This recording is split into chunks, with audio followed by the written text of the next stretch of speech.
National Bank. Get old. Now, here's WTMJ's Jeff Wagner. Good afternoon, Wisconsin. Welcome to the show. Hope you had a wonderful weekend. The weather certainly cooperated. All sorts of activities going on, and now we are back to another work week. I want to start off today's program, unfortunately, on sort of a downer note, because the string of violence in this community continues, and I hope we don't lose the ability to be shocked by things, because there was another shocking death over the weekend. A 1-year-old child was shot on the city's north side Saturday night. This happened in the area of around 27th and Capitol, if you can picture this. It is the 10th homicide of a minor in the city this year. The little girl who was about a week away from her second birthday was shot in a vehicle by a 27-year-old man who was arrested yesterday afternoon in a traffic stop on the freeway in Kenosha. He's been arrested. They anticipate there's going to be charges. Maybe we're going to have his name by the end of the program. I don't know. But they believe that there was a 27-year-old guy who was the shooter in this case. The description is that this incident happened during an argument between adults around 8:11 p.m. in the 1900 block of West Atkinson Avenue near the Milwaukee Public Library. The child was transported to Children's Hospital where she died from her injuries. The story in the Journal-Sentinel has the mayor saying, "I've been talking consistently about the need for people to be better with guns, to have better control on guns, to put guns down, because nothing good ever happens when you pull the trigger," which I think we would all, say amen to that. But there's an interesting aspect to the Journal-Sentinel story about this that I wanted to read to you. Now, we don't know all the details about what happened, but essentially you have two adults who get into an argument, I presume, and one pulls out a gun and starts shooting, and as a result, that this almost 2-year-old girl is shot. This, again, it's affecting young people quite a bit. So far, 27 child victims were reported in 2022, but it's very, very bad. Okay, so we're trying to figure out why it is that this is going on. And here's what the Journal-Sentinel writes. Criminologists and local officials have pointed towards a range of possible causes, a range of why it is that young people are being shot, including increased gun carrying, easy access to firearms, and lingering aspects of the pandemic, which may have had a larger impact on children. Increased gun carrying, easy access to firearms, and lingering effects of the pandemic, which may have had a larger impact on children, which is used as an explanation for why a 27-year-old is involved in pulling out a gun and shooting, and a small child happens to be, one of the victims of this. Our number is 855-616-1620. That is the Old National Bank talk and text line. Now, look, I don't disagree that, I guess if more people are carrying guns, there is a greater likelihood that somebody might use it illegally. If people have easy access to firearms, meaning they get more guns, I understand that. Lingering effects of the pandemic, well, that's a tougher one. But it seems to me that you can look at all that stuff, but if we are trying to explain why it is that the homicide rate is soaring and that the homicide rate among younger people is soaring, there's a much easier explanation than, easy access to firearms and the pandemic. 855-616-1620. That's the Old National Bank talk and text line.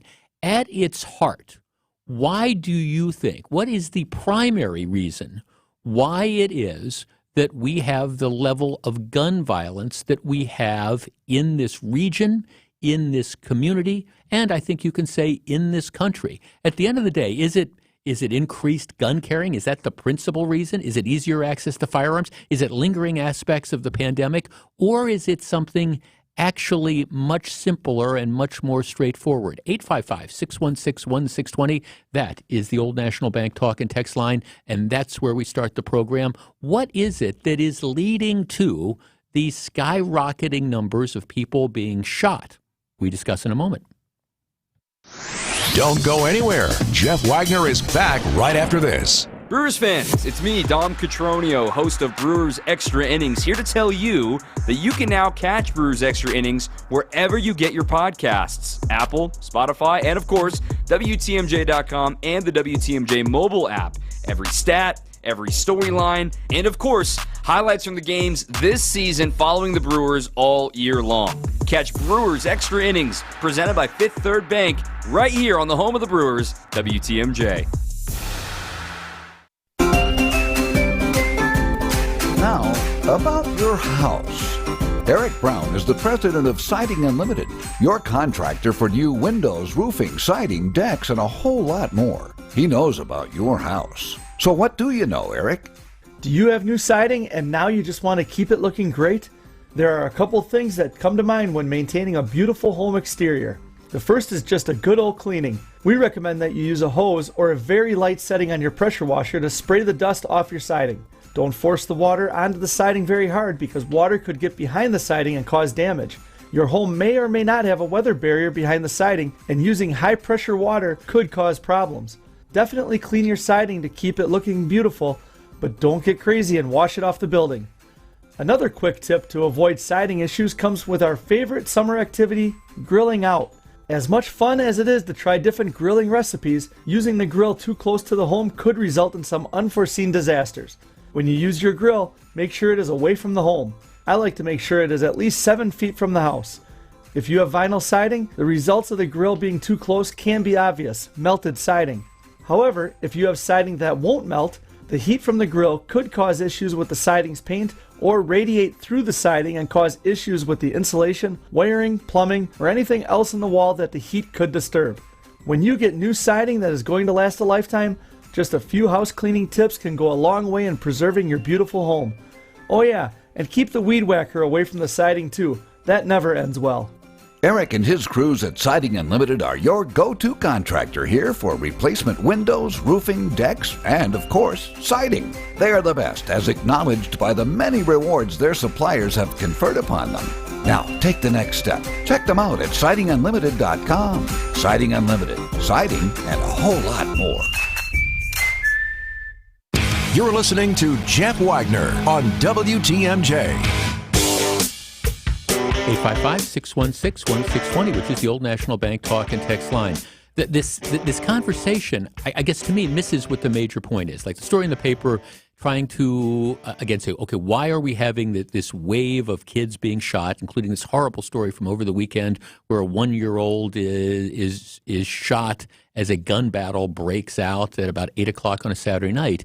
And the criminologists and local officials looked to lots of causes. Increased gun carrying? Well, okay, I mean, right, if more bad guys have guns, all right, they're more likely to use them. Easy access to firearms, all right. Lingering effects of the pandemic, I kind of have that with a question mark. But I think that's missing the point as to why it is that we're having these unacceptable levels of violence. Let's start with Rob in Port Washington. Rob, you're on WTMJ. Hi. Hi, Rob. What do you think? Well, I'm thinking it comes down to parents. I mean, it comes down to where these kids are out at all times. Everything is accessible. They don't teach them right from wrong. I mean, I can go out and buy a gun, but I don't because I know it's wrong. But you have kids out at 2 in the morning, and where are the parents and all this stuff is happening? I mean, it's just comes down to where it's got to be taught right from wrong. And well, no, thanks. I mean, I think that's. I mean, I think that's an element. Wagner's rule of life, kind of like jokingly, number 4 is that nothing good happens outside a strip club at 2:30 in the morning, which is true. But it's also true, and you're exactly right, that when it comes to young people, when it comes to kids, nothing good happens out after curfew. I mean, nothing great's going to happen at 11 o'clock at night when you have young people are on the streets. At the same time, this particular situation, this is a 27-year-old guy. That is who they have arrested. They haven't released the name yet. So this is a 27-year-old. This isn't a youth crime. This is a 27-year-old that pulls out a gun and starts shooting and hits an almost 2-year-old girl. I don't think they were aiming at the 2-year-old girl. They were probably aiming at other people, but they hit the 2-year-old and she ends up dead at 8 o'clock at night on a Saturday. Let's talk to Mary in Little Chute. Mary, you're on WTMJ. Good afternoon. Oh, hi, Jeff. Hi. Hey, I think it's because when kids are younger and they commit crimes, there's no consequences for it. Mm-hmm. You know, they steal a car, they beat people up, they rob, whatever it is they do. And then it just continues to escalate because if they got away with whatever they got away with, then it just keeps continuing until it escalates and then they shoot and kill someone. You know, it's going to be interesting, Mary. Like I say, the guy that has been arrested in connection with this shooting, so far they haven't released his name, and we don't know anything about him other than the fact that it's a 27-year-old male that was picked up yesterday afternoon. What do you want to bet, Mary, that when we find out the name and the guy's background, it turns out that this isn't his first time at the rodeo and that there is some sort of criminal record behind him? Now, I don't know that for sure, but what do you want to guess? What do you think the odds are that this is a guy who's been through the criminal justice system before this shooting last night? Oh, I bet you 100% there, Jeff. Yeah, I'm not going to take that bet. No, thanks for calling. I guess that is what jumped out at me about this story. Criminologists, local officials point towards a range of possible causes. Increased gun carrying. Well, yeah. If people that are inclined to misuse guns are more likely to have them, yeah. I mean, I buy that. I understand that.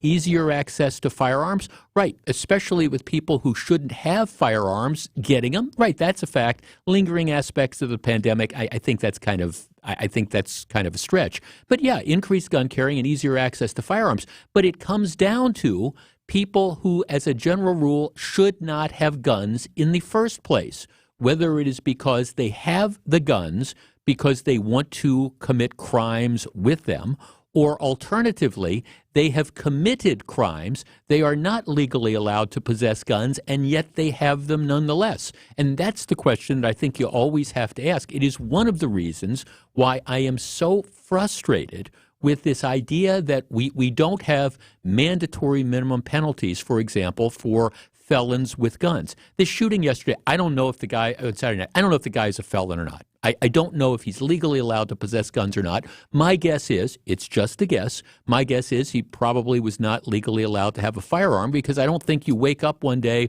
and just out of the clear blue say, hey, I've got this gun, I'm going to pull it out, I'm going to shoot at somebody and end up killing an almost 2-year-old girl. My guess is that we're going to find out that he has a criminal record and probably wasn't legally allowed to possess guns in the first place. But I don't know that for sure. Maybe I'm going to be wrong about that. And if that's the case, I'll say so. But so often when we have these crimes that are committed by people with guns, it's people who aren't legally allowed to carry guns in the first place. So if you're asking me, Jeff, do I think we should tighten access to firearms, especially among people who aren't legally allowed to carry guns in the first place? I say amen. Absolutely. No question about it.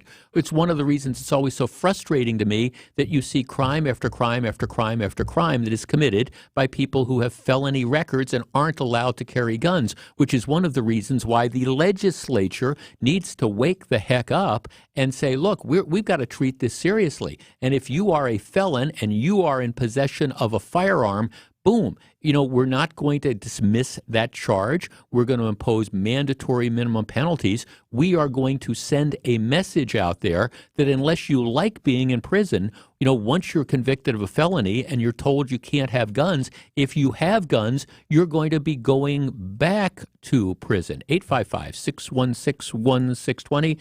Lori in Burlington. Hi, Lori. You're on WTMJ. Hi, Jeff. What do you think? I feel that so many of these people think they deserve respect and entitlement, and that's what they use to get it amongst their peers.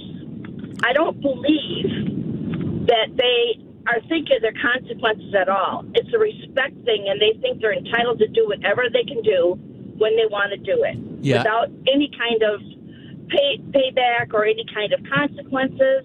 Right. And no, right. Ridiculous. Yeah, I always describe it as like the impulse control of a fruit fly. Back in the day, it would be, okay, if you get into an argument because somebody said something nasty about your girlfriend or whatever, two guys might go out and they might throw a couple punches or something, and one guy loses and one guy wins and one guy ends up in the emergency room. You're right. Nowadays, everybody is carrying guns, and people, you disrespected me. Here, I'm going to pull out my gun, and I'm going to shoot at you. And in this case, and then I'm going to hit the 12-year-old, or I'm going to hit the 2-year-old that's sitting in the car, or whatever. I think there is something about that. Just no control, no thought of consequences at all.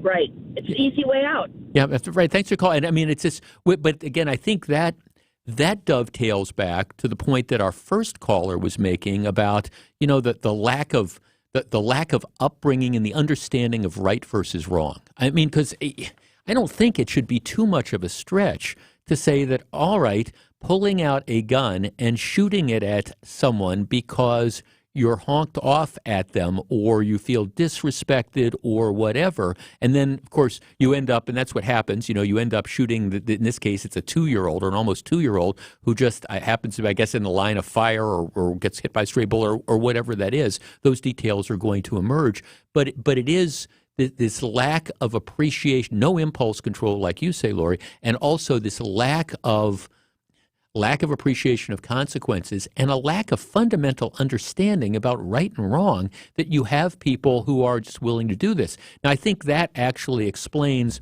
why you have, I don't know, stories like the 14-year-old that's armed to the teeth or has got the gun coming down the escalator at Mayfair Mall a couple years ago, who pulls out the gun and just starts shooting at people because, they feel disrespected or it's a rival gang or whatever. But it also... It doesn't, I think, explain the 27-year-old. Now, I think, it will be interesting once his name comes out. Was this somebody who should have been on the streets? Was this somebody who had a prior criminal record? I mean, those are all the things that you want to know. But what's so, I guess, troubling and scary about all of this is, this case is getting attention and will continue to get a lot of attention because there's, again, a small child who ended up being murdered. But shootings like this happen, unfortunately, all the time. And whether, maybe it'll be a little blip on the TV news or maybe it'll be a blip in the newspaper, although a lot of the shootings, just there's so many of them, don't even make the newspaper unless there's some sort of serious injury or a death or something like that. But it is, I think, reflective of what's going on, and I think we need to grapple with the issue. Yes, are people carrying guns? Absolutely. Is there easy, maybe you want to argue, uncomfortably easy access to firearms? I'm not going to argue that point, but it's especially the easy access to firearms for the people who shouldn't have firearms in the first place. Look, the vast majority of people who are gun owners, it would never occur to them to pull out a gun and start shooting, when there's a child in the background. That's just the reality of it. And what we need to come to grips with is that there is a certain criminal element that's out there that is willing to use these guns. And those are the people that I think is a starting point. You got to start targeting. And when you say, well, targeting, what do you mean? I said, well, it starts with, what one of our other callers was saying, when people are starting to commit crimes, we don't do them a favor by slapping them on the wrist and not holding them accountable. And then when they have committed crimes and they, get out or they're released on probation or parole or whatever that is, or they have a prior record and we tell them, okay, you're a felon, you're not allowed to have a gun, and they get caught carrying a gun, we're not doing anybody a favor by not coming down hard on them. More details about this is going to be emerging, but it's much more, in some respects, it's more complicated. In other cases, it's more simple than, well, why do we have all these causes of shooting? Easy access to firearms, increased gun carrying, lingering effects of the pandemic. At its heart, though, it comes down to criminally inclined people who are willing to commit crimes. And to the extent they have committed crimes, why don't we hold them accountable? Back with more in just a minute. This is Jeff Wagner. Stick around. Jeff Wagner is right around the corner. In our experience, throwing cheese on something automatically makes it better. It's skyline time. But all the cheese in the world couldn't help with, whatever that is. Now the ball gets away. Yelich is streaking home. He is in. The game is tied. It's the Brewers and the Reds. Our Brewers Radio Network game day coverage starts tonight at 5:35. We are the home of the Brewers, WTMJ. The 2017 tax cuts are set to expire. There's limited time to ensure your financial plan is making the most of our current low-tax environment. At Creative Planning, we'll help you get ahead of coming tax changes with a financial plan and portfolio specifically designed to help you keep more of your hard-earned money. To see how your plan would look, we're offering you a free wealth path analysis. Head to creativeplanning.com/radio to request your free plan. Act fast. This offer is only available till Monday at midnight. This is Matt Meitner, owner of Sit Means Sit Dog Training. Do you find yourself talking to your dog but feel like she's not listening to you? Bella, sit! Are you constantly repeating yourself but she's not following your directions? Sit! Sit! Frustrating, isn't it? At Sit Means Sit Dog Training, we want to help you have a happy, confident, and obedient dog, and we also want to make the training process an enjoyable and worthwhile experience. Contact Sit Means Sit today to schedule a free consultation so we can create a customized training program so you are able to have the dog you want and deserve. Sit Means Sit Dog Training. Sorry, we don't train husbands, wives, or kids. St. Vincent de Paul Milwaukee seeks a hands-on facility manager to maintain our thrift store and meal program buildings, grounds, and equipment. In this full-time position with benefits, you'll oversee all facility contracted services and perform light maintenance and repairs to buildings and equipment. Technical training in basic electricity, plumbing, carpentry, and/or mechanical is required, and a degree is a plus. Go to svdpmilw.org to learn more and apply. Good luck. You're gonna love it, St. Vincent de Paul. If mom or dad aren't comfortable with assisted living, now's the time to have their home equipped to accommodate their needs. There's a huge customer appreciation sale going on at Miller Mobility June 9th and 10th. Save on stair lifts, ramps, scooters, lift chairs, bathroom safety, and more. Miller Mobility can equip any home to accommodate everything a senior needs without moving into an assisted living facility. Mention this ad and save an additional 10%. See their huge showroom in Oconomowoc or visit millermobility.com. Jeff Wagner on WTMJ. So very glad to have you with us. Hey, I forgot to mention this at the start of the program. There's all sorts of ways that you can follow us. You can, of course, listen over the air. We do that. You can stream us. Easiest way to do that is to go to WTMJ.com, click the Listen Live button.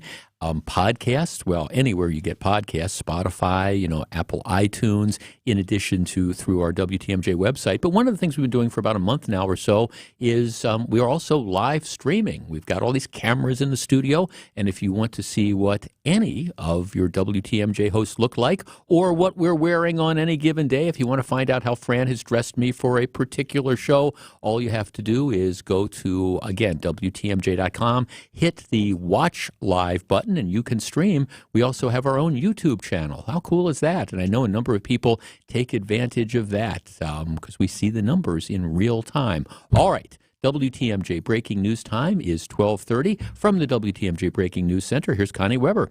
Thanks, Jeff. 3 people recovering in hospitals after they were shot and wounded in a Mount Pleasant convenience store, 22nd and Meade, over the weekend.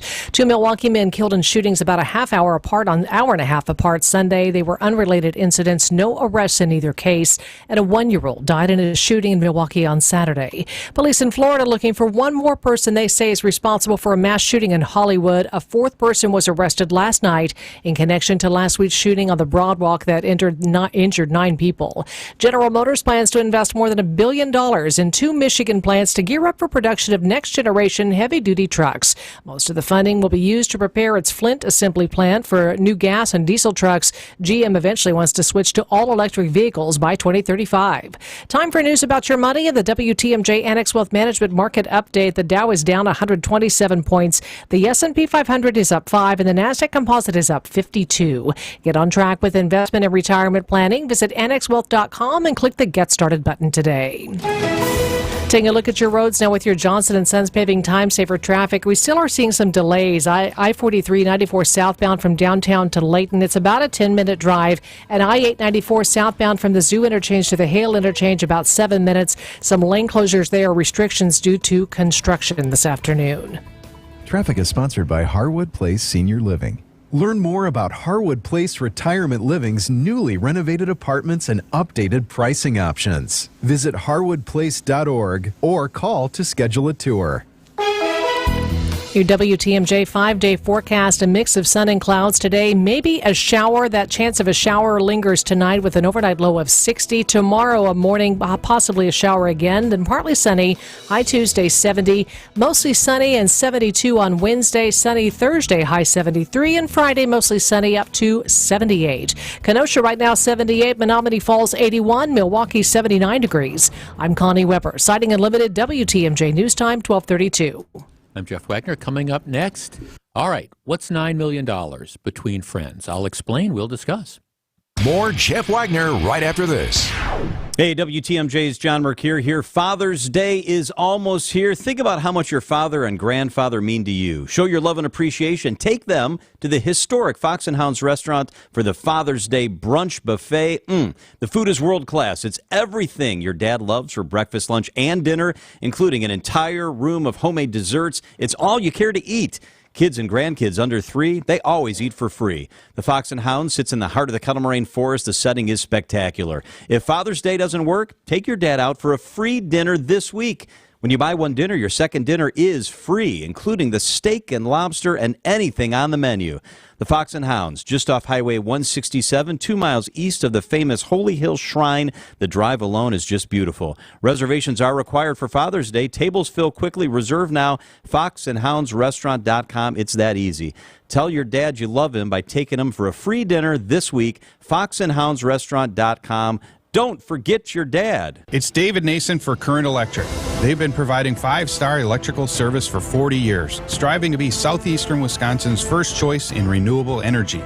Discover the latest benefits of going solar at Current Electric's Solar Block Party. Enjoy food, games, and prizes, and learn how you can save on your energy bill too. Join me at the Solar Block Party this Saturday, June 10th, from 11 to 1:30 in West Allis at 2141 South 55th Street. Contact their superheroes today at callcurrent.com.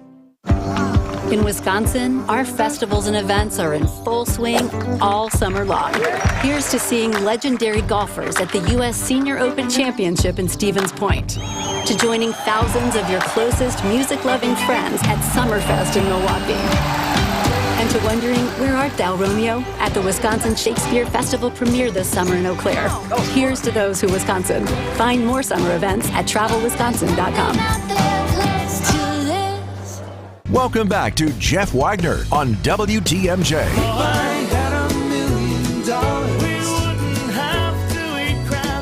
But we would eat Kraft dinner. Of course we would. We just need more. And buy really expensive ketchups with it. That's right, all the fanciest. Well, there you go. 855-616-1620. That's the Old National Bank talk and text line. What is $9 million between friends? All right, you may remember this story. Back in, 2022, May of last year, there was this much ballyhooed proposal that was rolled out to create what they referred to as the Iron District. And this was about an 11-acre area that's, just a little bit to the north and slightly to the west of where I'm sitting now. It's a development that think of North 6th Street and south of West Michigan, downtown, kind of up in the area by Marquette, sort of. And the plan was, what we're going to do is on this space, we're going to build an 8,000-seat soccer stadium for a minor league professional soccer team. And then we're going to have a 3,500-seat venue, an entertainment facility. And then what we're going to do is we're going to have some subsidized housing, and then we're going to have a hotel. Remember that was the plan. Well, all right, since then, the plan for the entertainment venue has pretty much fallen through. It's largely been changed. The housing program is going on because they were able to get public money to help underwrite it. And so the cornerstone always was going to be that this 8,000-seat soccer stadium. The estimates at the time were that the soccer stadium was going to cost $40 to $45 million. Now, that might be correct, but one of the things that we've seen is that you have these initial estimates, and then stuff costs a lot more. In a couple other similarly sized cities where they built soccer stadiums, that $40 million or so was the original estimate, and then it turned into 50 or 60 or 65 million. But $40 to $45 million was the idea. That's how much it would be. Governor Evers said, all right, here's the deal. I am willing to take $9.3 million in taxpayer money, and I'm willing to essentially put that towards the development of this soccer stadium. So the taxpayers of the state would be picking up, 20% or so of the costs. So that was the idea. He put $9.3 million in the budget. And I think it's been reported in multiple places that getting public money, whether it's the money from the state or money from the city or money from the county, was a key to making this deal work. Well, is part of the ongoing, budget stuff going through the legislature in the last couple of days, the state Joint Finance Committee, which is controlled by Republicans, took that $9.3 million out. So as it stands now, there's no state money that is available for the construction of this soccer stadium. Now, I don't know where a county or the city might be, other than to say, given everything that's going on, the huge, structural deficits that Milwaukee County has and the city of Milwaukee has, given all the fights that are going on right now about the whole concept of shared revenue and how can we get more money back from the state, and if we don't get more money back from the state, we're going to have to, essentially go the equivalent of bankruptcy, even though a municipality can't technically declare bankruptcy, but, they're not going to have money to meet their obligations. And even if they get increased shared revenue, and even if we have the ability to increase the sales taxes in the city of Milwaukee and Milwaukee County, that's still not going to generate enough money to meet all the needs that are out there. So given all that, it seems to me that expecting either the city or the county to contribute anything significantly towards building a soccer stadium on that piece of property is probably slim to none, and slim is on a bus out of town. I don't know that for sure, but given all the other priorities that are out there, given the fact that you have the county board already on record saying that they don't want to contribute a dime towards stadium improvements at American Family Field, a facility that I think unquestionably generates a lot of revenue, expecting either the city or the county to come up and put a bunch of money into a building or underwriting a building for a minor league soccer stadium, I think my guess is that's a bridge too far. And so I think the best hope was money from the state, and at least at this point it appears that that is dead in the water as well. Our number is 855-616-1620. That is the Old National Bank talk and text line. Now, as we hear repeatedly, we have a budget surplus. We have a governor who wants to spend a lot of that budget surplus on various projects. I mean, one of the projects that was out there is the governor wanted to kick in a couple $100 million out of that to help, fund the improvements that are going to be necessary to American Family Field. So given the money that's out there, $9 million is, I guess, a relatively small amount of money. I'm putting that in air quotations when we say relatively small, but, there's a lot of money around there. My question is, all right, is the legislature making a mistake by not underwriting the cost, or at least helping underwrite the cost of a soccer stadium for a minor league soccer team? And presumably clubs would be able to use it. Marquette would be able to use it. It's the cornerstone of this Iron District project, which has had trouble getting traction. I think that would be fair to say, other than the subsidized housing, which is going ahead because they've got money from the government. 855-616-1620. $9 million to help build a soccer stadium. Would this be money well spent? 855-616-1620. We discuss in a moment. Stay tuned. Jeff Wagner returns after this on WTMJ. At Kendor Marine, we have everything you need but the water. For over 50 years, boaters have found that to be true. Because when they've needed that old part they thought they'd never find, guess what? They found it here, along with everything else you need to keep your boat out there on the water. This is Dave Doro, and boaters in the know exactly where to go. Kendor Marine, 57th and Ryan Road in Franklin. Hey boaters, cruise to Kendor Marine. We got everything you need but the water. KendorMarine.com. Hey boaters! Well, if you have an old boat, new boat, or in between, then Kendor Marine is a great place for you to shop. Because not only do we have all the parts and accessories you need for almost any kind of boat, we also have the expert advice that just about any boater is one day gonna need. I'm Dave Doro, and boaters in the know exactly where to go. Kendor Marine, 57th and Ryan Road in Franklin. Hey boaters, cruise to Kendor Marine. We got everything you need but the water. KendorMarine.com. Eric Bilstead from Wisconsin's Morning News for J.D. Griffiths. For more than 75 years, J.D. Griffiths has been a leader in detached garage builds and premier garage doors. My wife and I have a house about 20 years old. We knew it was time. It needed an upgrade. The doors in the front of the house just looked a little dingy, banged up, so we went to jdgriffiths.com. That's the website, jdgriffiths.com. We got a free at-home estimate, and away we went. Just a few weeks later, brand new doors, and they look great. We were able to customize. We got a great look there. We have some windows now, so I get some nice natural light. And the garage doors are just one of the many things J.D. Griffiths does. They also, remember, detached garage builds as well, and they'll even service issues you're having with your garage doors currently. J.D. Griffiths and jdgriffiths.com. Go to the website now. Get your free at-home estimate set up. J.D. Griffiths and jdgriffiths.com. The new Raid Essentials Light Trap uses light to attract, then trap, flying insects like fruit flies and mosquitoes. For insecticide protection that's people and pet friendly, get new Raid Essential Light Trap. Hurt by a truck?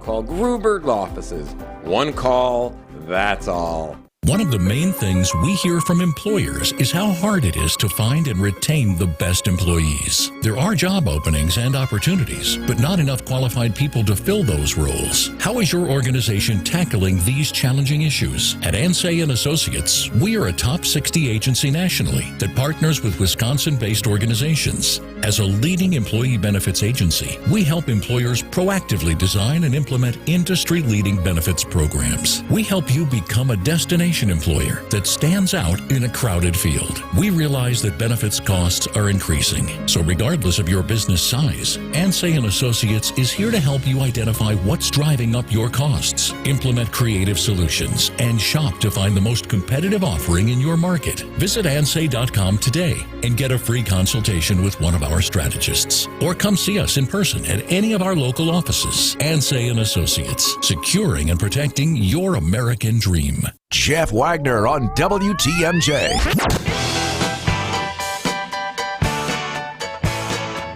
855-616-1620. That's the old National Bank talk and text line. Now, let us be fair. When the Bradley Center was torn down and Fiserv Forum was built, that was a public-private partnership. The sports team, the Bucks put in money, the state put in money, etc. And I think you have to understand that's been a success. You know, you've had the Deer District, which has been created around that, and so I think that has helped the development of that area around the Park East. I mean, for 15 years, the Park East, you know, that space where it was under the shadow of that freeway that used to exist, I mean, that was a moonscape.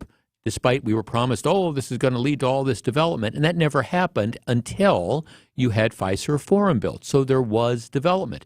So you can argue that, okay, is this community better because we took taxpayer dollars and we contributed to building a place for, you know, sold-out concerts and NBA basketball and all the other stuff? And the answer is, I mean, yeah, I don't think the jury's out on that. I think it was a good investment. So here's the question now. Should we be making a similar investment up in the Iron District, the area where, like, the old Ramada Inn used to be, which is, I mean, pretty much of a moonscape, too, to be honest with you. And the argument is if you build an 8,000-seat soccer stadium, use that as the keystone for this other stuff. Now, they were already talking, like I say, about an entertainment venue. That's already been changed materially. They were talking about a hotel. That's very up in the air. The only thing of this original proposal, which appears to be moving ahead with any speed at this point in time, is subsidized housing, in part because there's federal and state money to help underwrite that. So now a legislature said, sorry, Governor, we're not kicking in $9 million to help build this soccer stadium. Is that being short-sighted? 855-616-1620. Jeff, let's see. The Wave is lucky if they get 1,000 fans for a game. How is anybody going to get 8,000? Well, the Wave, of course, is the indoor soccer team, and I think the argument would be, well, soccer's bigger and getting bigger all the time, and if you had a minor league soccer team, it would attract people in a way that indoor soccer does not. 855-616-1620. I don't know about that. Jeff, I think it's time that we stop subsidizing all of these different organizations that are often backed by very wealthy people. First of all, the surplus money in the state is our money and belongs to the people throughout the whole state. All of us may not have the same interests. Secondly, all we hear about are all the social issues that there's no money for, but we always seem to have money to subsidize millionaires and billionaires. See, to me, that sort of hits at what the fundamental question is. I don't think I'm being inconsistent when I say this. I have been a proponent. I supported, taxpayer money to build Miller Park because I thought it was going to be, I know they call it American Family Field now, but it was Miller Park. I believe that it was going to be an economic asset to certainly this area, the region, and ultimately the state. And I also believe that the Brewers would have left town if it weren't for us building this. And I think that you can look back 20 plus years later, and I think we can all say, well, yeah, that's turned out to be correct. Is this community, is the region, is the state better off that we have this wonderful facility? And I think the answer is yes, it is. I think it was an investment that was worth it. It's why I think moving forward, we got to figure out a way to continue to do the upgrades that we're required to do on that building. So how we do that, people figure that out. But yes, I think Miller Park was a good investment. Do I think Fiserv Forum was a good investment? Yes, I do. So, all right, can you use that same logic and say if we build this indoor stadium, this soccer stadium for 8,000 people up in this area, that will rejuvenate that area and you'll have all sorts of people coming down to it?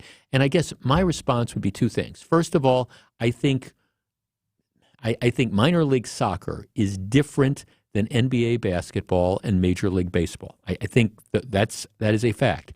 Secondly, times change and needs change. And I think it is very, very difficult, given all the demands we have right now for structural stuff, all the demands for money. I mean, you just look at Milwaukee County and you wonder, okay, there's now this new report that says that we've got to replace the safety building, something I don't disagree with, by the way, and we're looking at money to support the parks, and we need money for roads, and we need money for this, and we need money for that, not to mention the huge pension crisis that's there. It's tough to say, okay, we're going to take $9 million and we're going to take a flyer on contributing to build a soccer stadium. And the argument that is kind of compelling is that if this is such a good investment, if this is going to make money, if this is going to attract all these people, well, okay, maybe that's where the private sector comes in. Maybe that's where, the group of, wealthy people from around the area say, you know what? We think outdoor soccer is a great investment. And we think if we build this, it's going to be absolutely tremendous. And so we're going to put our money up for that. I mean, maybe that's the case. It is tough for me, given all the demands that are out there, to understand why you could justify taking $9 million or more and putting it into a soccer stadium in an area where it's going to be a flyer. There's no question about it. And we've already seen aspects of that whole development that are being scaled back in part because they're having trouble getting the public financing component. So I guess I'm not surprised by this. I think for the operators, if they want this to happen, what they need to do is they need to perhaps go back to the drawing board and figure out, okay, where are we going to get the private funding for this stadium? How are we going to sell this to investors? If we're able to sell investors, maybe we're going to make it happen. But to expect, I don't know, taxpayers, especially taxpayers outside of this region, to say to somebody in Algoma or Bayfield or La Crosse or Janesville, hey, we want to take $9 million of money and we want to ship it to build this soccer stadium, that's a really tough sell to Republicans and to Democrats in the state legislature. So I'm not surprised this has happened. Would it be nice to have that kind of development? Yeah. But if it makes economic sense, I think it's for the private sector to do. Back with more in just a minute. This is Jeff Wagner, WTMJ. Stay tuned. Jeff Wagner returns after this on WTMJ. Oh, sure. Milwaukee traffic's nothing, they said. You can get anywhere in 5 minutes, they said. I've been sitting here forever. Oh, wait, I know who can help out. Looks like we've got a full freeway closure on 43 northbound, starting right about at Silver Spring. If you're caught in the backups, you want to exit at Hampton and make your way over to Highway 57. Thanks, Debbie. No problem, noble commuter. You can hear me mornings and afternoons on WTMJ. Did you know that the Inflation Reduction Act can save you thousands on energy-efficient updates like new insulation, siding, windows, and more? And these dollars are in addition to Focus on Energy rebates. I'm Randy Miller, owner of All Right Home and Remodeling and S&E Insulation. As Department of Energy Century Club Award winners, my team has the proven skills and experience to help you take advantage of these unprecedented incentives. Get started at ALLRITE-remodeling.com. It's ESPN Milwaukee's Jen Latta, and I have told you about the delicious pizza and Italian snacks that you can find at Proof Pizza inside St. Kate the Arts Hotel. But now there's even more to be excited about. The restaurant has added new sandwiches to the menu. Available every day from 11 to 4, you can enjoy items like the Red Rock Chicken BLT, the Meatball Hero, and more. Order from the counter at Proof or directly from the bar at St. Kate. Explore the new sandwiches and the rest of the menu at proofpizzamke.com. Ask your advisor, are you 100% fee only for 100% of your clients 100% of the time? If they answer no, get a second opinion. Financial strategies, what's the way to build your wealth? FinancialStrategiesInc.com. Hi, this is John Neal, CPA, best-selling author and founder of the Neal Group, with over 40 years of experience helping businesses make money and keep it. 2023 is in full swing. How are you doing? Do you have money in the bank, or are you just getting by? Doing the same old and expecting different results? We help you look at your numbers and understand what they mean so you can make better business decisions. How would you like an extra $10,000 or $100,000 in your bank account? I thought you might. Using tried and true strategies, we have helped countless businesses increase their profits and lower stress. Our Neal deal guarantees you will increase your profits or you don't pay us. Really. If you want to get started on the road to making more money and having less stress, visit nealgroup.net right now. That's NEAL group.net. The first meeting is free to see if we can help you put more money in your pocket. Again, that's nealgroup.net. WTMJ, W277CV, and WKTI HD2 Milwaukee from the Annex Wealth Management Studios. This is News Radio WTMJ, a Good Karma brand station. Back for more. Here's WTMJ's Jeff Wagner.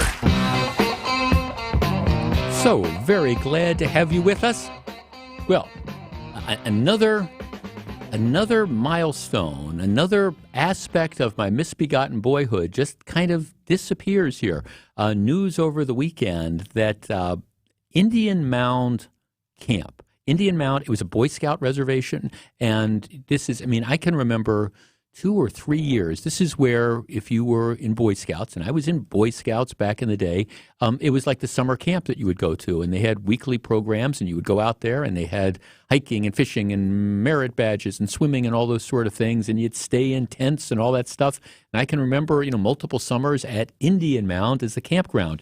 The Boy Scouts closed that last year. It's about a 300-acre wooded property in Summit, and it was, just a lot of really good memories coming from that. The Boy Scouts, I think, came to the conclusion that they didn't need it. They have another camp that they can use, and candidly, there is all this litigation involving millions of dollars that had to be paid to the Boy Scout of America Settlement Trust for survivors of abuse in scouting. And so I think the decision was made that, we've got to generate some revenue. So one of the things that we're going to do is we're going to look at what we can sell. And they ended up in a situation where Indian Mound was going to be sold. Well, the report is that according to state records posted on Friday, Indian Mound Boy Scout Camp has in fact been sold. Who bought it? Well, the Forest County Potawatomi community spent $6.5 million to buy this almost 300-acre wooded property in Sussex, so in Summit. So the question, not Sussex, Summit. So the question now is, what does Potawatomi intend to do with it? So it's, is this going to be the location for, part of a plan? Are we going to see, efforts to try to put another casino in that particular area to augment the casino they have down here? Is there a need for another casino? Where would Governor Evers be on that? Where would be the Bureau of Indian Affairs? But I can tell you this, Potawatomi didn't spend $6.5 million to buy this closed Boy Scout camp unless they had some plans moving forward. And if I were a betting guy, and I am, I'd say the odds are probably favorable that part of the plan is, maybe figuring out a way we can get, another casino facility in that particular area. Otherwise, it wouldn't make any sense to me as to why they're buying that particular location. But for all those of you who, like me, who spent some of your summers at Indian Mound Boy Scout Camp, that's been closed, and it's now owned by the Forest County Potawatomi, or will be once the thing closes. When we come back, all right, what's $55 million among friends? Stick around. More Jeff Wagner right after this. Your first time biking to work. Your new helmet? Secure. Your bike? Road ready. You got this. Just like Associated Bank's got you with Access Checking. It's maintenance fee-free with no minimum balance requirements. So even if down the road that bike needs a little maintenance, at least your checking account won't. You've got this with Access Checking from Associated Bank. See associatedbank.com/checking or ask a banker for details. Member FDIC. At LAK Group, their leadership development programs are based on 6 leadership attributes, core to developing successful, agile leaders. They even wrote a book about it called Leadership on Purpose. Investing in leadership development can pay huge dividends and lead to long-term success. LAK Group's programs get results and are tailored for high-value, high-performing individuals. Learn more about the leadership development programs at LAK Group. Visit transformingcareers.com. LAK Group, discover your human advantage. You've heard about Purple mattresses. Try it before you buy it at Steinhoffel's. Your hometown hub for everything that matters. The latest news, traffic, weather, and sports on Wisconsin's radio station. News Radio 620 WTMJ, Milwaukee. 1 o'clock, we have 79 degrees, a slight chance of a shower today, and tonight mostly cloudy tonight with an overnight low of 60. From the WTMJ Breaking News Center, I'm Connie Weber. We do have some breaking news this hour to a story we've been following here on WTMJ. Milwaukee police have a man in custody for that killing of a 1-year-old girl. The incident happened over the weekend near 19th and Atkinson. Police say Zaire Nevels was inside a vehicle when she was shot. It happened during an argument between 2 adults. A 27-year-old man has been arrested. The Supreme Court ruled today on the case of a Missouri man facing the death penalty tomorrow. The Supreme Court denying a stay of execution request for 42-year-old Michael Tisis. The Missouri man was sentenced to death after being found guilty of shooting and killing 2 guardsmen in a failed attempt to free a friend from jail in 2000. A clemency request sent to Missouri's governor includes sworn affidavits from several jurors and alternates saying they would not object to the execution being commuted to a lifetime prison sentence. The jurors noting Tisis was just 19 when he killed the guards and suffered from mental challenges. Justin Finch, ABC News, Washington.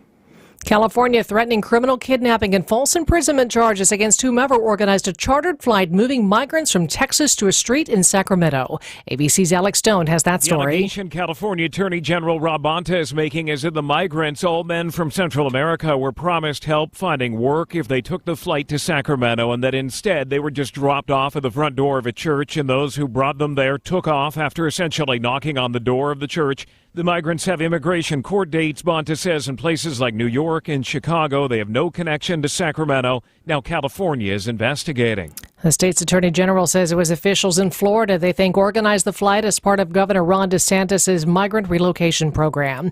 Former Vice President Mike Pence officially running for president in 2024. He filed the paperwork to enter the race today, joining a growing field of candidates vying for the Republican nomination. Former New Jersey Governor Chris Christie and North Dakota Governor Doug Burgum are also expected to officially announce their bids this week.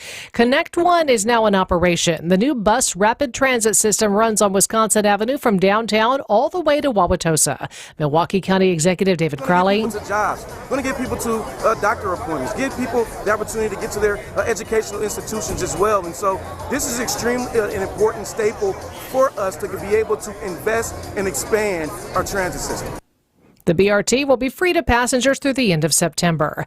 Divisive propaganda would be prohibited at Arrowhead High School under a plan being considered by the school board. The Journal-Sentinel says the measure will be discussed by the Arrowhead District Board Policy Committee Thursday. It would ban flags, signs, stickers, or other items denoting a division of race, ideology, sexual orientation, or gender preference from being displayed on school grounds.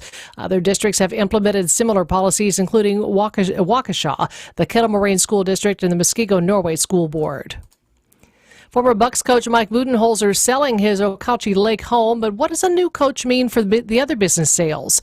Editor-in-chief of the Milwaukee Business Journal, Mark Cass, tells Wisconsin's Weekend Morning News. The last few years, they've had a lot of success. They have obviously won a championship. They've had great seasons. They've had good attendance. They've sold a lot of sponsorship. Now there's some uncertainty. Sponsors don't like uncertainty, and either do fans. So I think having a coach who's liked and well-respected and wins will lead to them to have great success. Adrian Griffin signed a roughly $4 million multi-year deal and has already begun his coaching duties for the Bucks. Griffin is the team's 17th head coach. Packers Family Night will be held on Saturday, August 5th. The team says it'll hold a full practice that night, followed by a fireworks show. The annual event at Lambeau Field will also air on TMJ4. Tickets go on sale June 29th. Sports, traffic, and weather are next. Siding Unlimited, WTMJ News Time 104.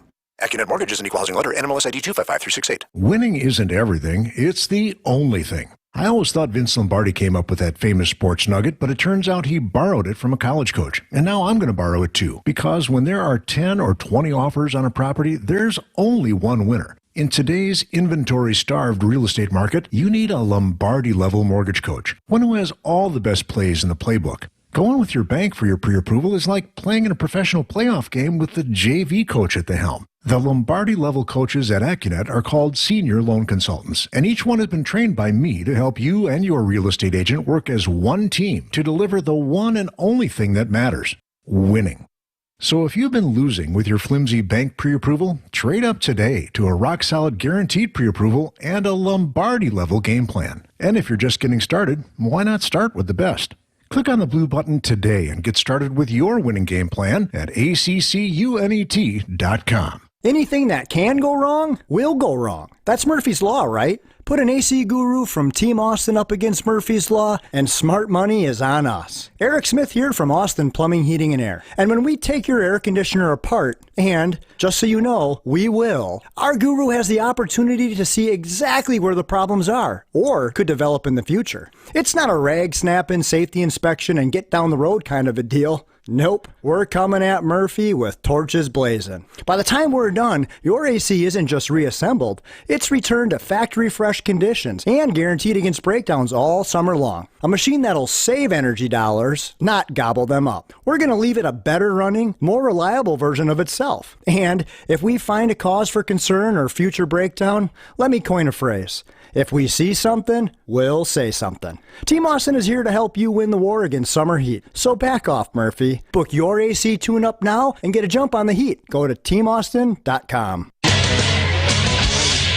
Time for a WTMJ Sports NBA Update. Finals resumed Sunday night in the Mile High City. Denver looking to take the command in 2-0 lead, but after being down by double digits in the first half, the Miami Heat stormed back for the 111-108 win on the road. The series, now tied at 1 game apiece, now shifts to Miami for games 3 and 4. Adrian Hauser pitched 7 strong innings, and Andrew Monasterio hit his first career home run, helping the Brewers to the 5-1 victory Sunday afternoon against Cincinnati. Milwaukee will look to add to the win column against the Reds tonight. First pitch is set for 6:10. Coverage will begin right here on WTMJ at 5:35. And lastly, the Milwaukee Admirals face elimination tonight after dropping Game 5 on Saturday to Coachella Valley. The Ads and Firebirds are set for a Game 6, 7 p.m. puck drop in Palm Springs. I'm Brandon Snide, WTMJ Sports.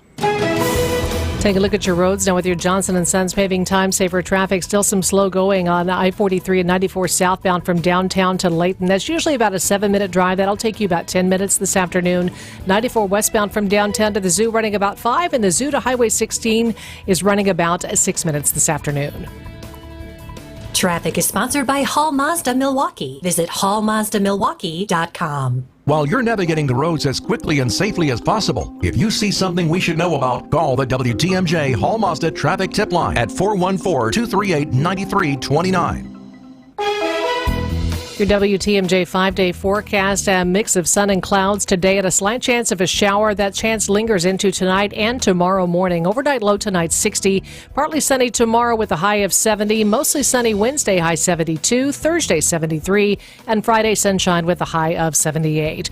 Madison still at 66, Green Bay at 73, and Milwaukee 77 degrees. I'm Connie Weber, Siding Unlimited WTMJ News Time 108. Live from the Annex Wealth Management Studios at the Avenue, it's the Jeff Wagner Show. Now, here's WTMJ's Jeff Wagner. Good afternoon, Wisconsin. Welcome back to the show. Frequently, or at least occasionally, I am asked, okay, what advice would you give to younger people? You know, and I have a couple things. I mean, my first piece of advice, which I stand by, is one of the keys to success is never make the same mistake twice. It's one thing to make a mistake. Oh, I was wrong, but it's and you can come back from that. But every once in a while, you run into people who keep doing the same thing over and over again. It's like you have to learn from the fact that, I thought that this was going to be a good idea. It turned out not to be a good idea. Oh, okay, I have a chance 3 years later to repeat it. No. Never make the same mistake twice. One of the other pieces of advice, go back to, when I was at Nicolet High School in the 1970s, I took Latin. And I had, our Latin teacher was the late, great Juanita Bonneman. And there were a couple, look, I can still read a little bit of Latin, but there were a couple phrases that stuck in mind. In vito verum, which means in wine there is, in vino verum, which means in wine there is truth. All right, I thought that was always a good one. Another one that stuck in my mind, that's kind of leads to some of the advice I always give, is ars longa vita brevia, which means the road is long, life is short. And I have always interpreted that to mean, don't burn bridges if you don't have to. So often I see people who decide that they're going to move on, and maybe they're going to leave a job or something like that, and they just decide that, I didn't like who I was working for at the time or whatever, and I'm just going to torch them because it feels good at the moment to just get this all off my chest. I feel I was being untreated, I treated unfairly, and I'm going to run them down, and I'm going to all do this. I mean, how many people do you know that just do that? They're incapable of just leaving gracefully.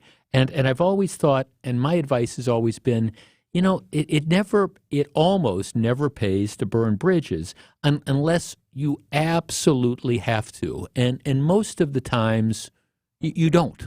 You just don't. And the people I always respect are the people who say, okay, I'm going to move on, but I don't need to trash where I was or whatever. Great example of that playing out over the last couple days.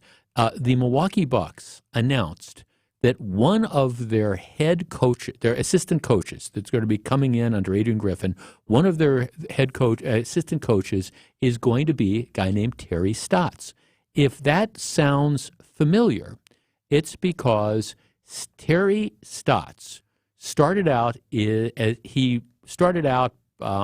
the early 90s as a coach, an assistant coach. He came with George Karl to the Milwaukee Bucks in 1998. He was an assistant head coach for the Milwaukee Bucks in 1998. He was an assistant head coach until 2002. He went to the Atlanta Hawks, and then ended up actually becoming an interim head coach there. He was an assistant coach with Golden State, but in 2005, the Bucks brought him back, and he was the head coach of the Milwaukee Bucks for 2 years, 2005 essentially to 2007. Did okay the first year, they struggled the second year, and the Bucks ended up firing him. So, he left in 2007, and then he's kind of bounced around. He was an assistant coach with the Dallas Mavericks, and then he went on and he was the head coach for the Portland Trailblazers for, a number of years. So,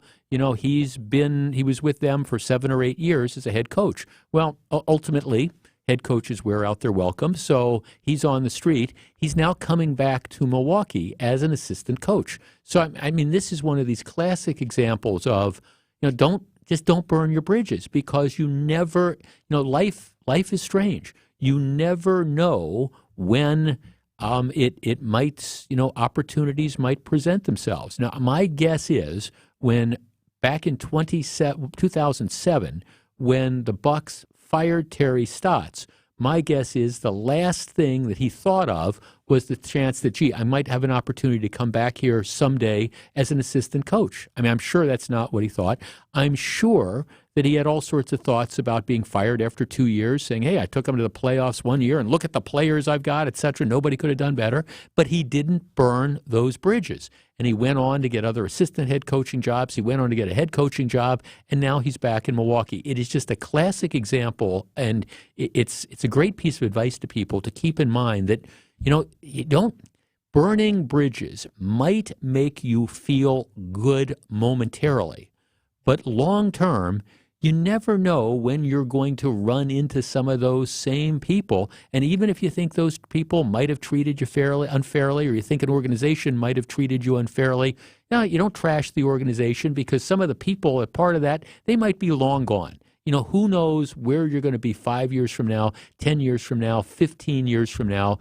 But if you burn bridges, it's always kind of tough to go back. Not impossible, but very, very difficult. So, again, ours longer. Remember it, the road is long, and keep that in mind, along with the whole notion that, again, as we were talking about it, never make the same mistake twice. And just always remember, burning bridges rarely helps. Classic example of that playing out with the Milwaukee Bucks basketball team. When we come back, what's $55 million between friends? Stick around. More Jeff Wagner right after this. Get inside the mind of Mark Tauscher. I got no FOMO for your show, Mo. See the world from his perspective. The chutzpah on this guy to bring ribs onto the plane and then eat them. I can't think of anything worse. On Wisconsin's Morning News. Every day at 7:50. I like a little mayo on the broth. Oh, it's actually bad. What are you, French? Mark Tauscher on Wisconsin's Morning News. Presented by your Wisconsin Chevy dealers. Pella Windows and Doors of Wisconsin and Kohler Services. Hey, this is WTMJ's Jeff Wagner here to tell you about Built Right Furniture, Leather, and Mattresses. If you're looking for affordable, better quality furniture or mattresses, you really have to do what a couple of my family members did. They went to Built Right. When you get to the store, you're going to find a 45,000 square foot showroom with thousands of furniture items in stock, plus 500 mattresses. This includes a huge selection of USA and Amish-made furniture, plus better quality imported furniture for any size home. Also, check out Built Right's over 48 models of in-stock power lift recliners. Special and custom orders are available much faster in 2023 as well. Free in-store design services available too. And now's a great time to get to Built Right, as their Memorial Day sale has been extended through Saturday. Built Right voted best place to shop and winner of the Home Furnishings Association's 2023 National Retailer of the Year Award. Open Monday through Saturday, 10 in the morning to 6 p.m. Sunday they're closed to be with family. When you get there, do yourself a favor, do me a favor too. Tell them WTMJ's Jeff Wagner sent you to locally and family-owned Built Right, 5430 West Layton Avenue in Greenfield. Since 1946, Ansay & Associates has provided insurance to help secure businesses throughout Wisconsin. Customer satisfaction is our first and foremost priority. As one of Wisconsin's top 10 insurance agencies and among the top 5% of agents nationwide, Ansay & Associates can provide all of your insurance needs, from business, commercial to employee benefits. Ansay & Associates, securing and protecting your American dream. Welcome to Pella Windows and Doors of Wisconsin. May I take your order? Yeah, I'd like 9 windows, please. I'm hoping they'll match my home. Have it your way. Excuse me? We're talking about windows, right? Yes. Pella's design options are virtually limitless, even more customized than your coffee. So you're like my personal barista for windows and doors. Exactly. And if you customize your order by August 31st, you can bundle and save big. Good deal. Get started today at PellaWI.com. Welcome back to Jeff Wagner on WTMJ.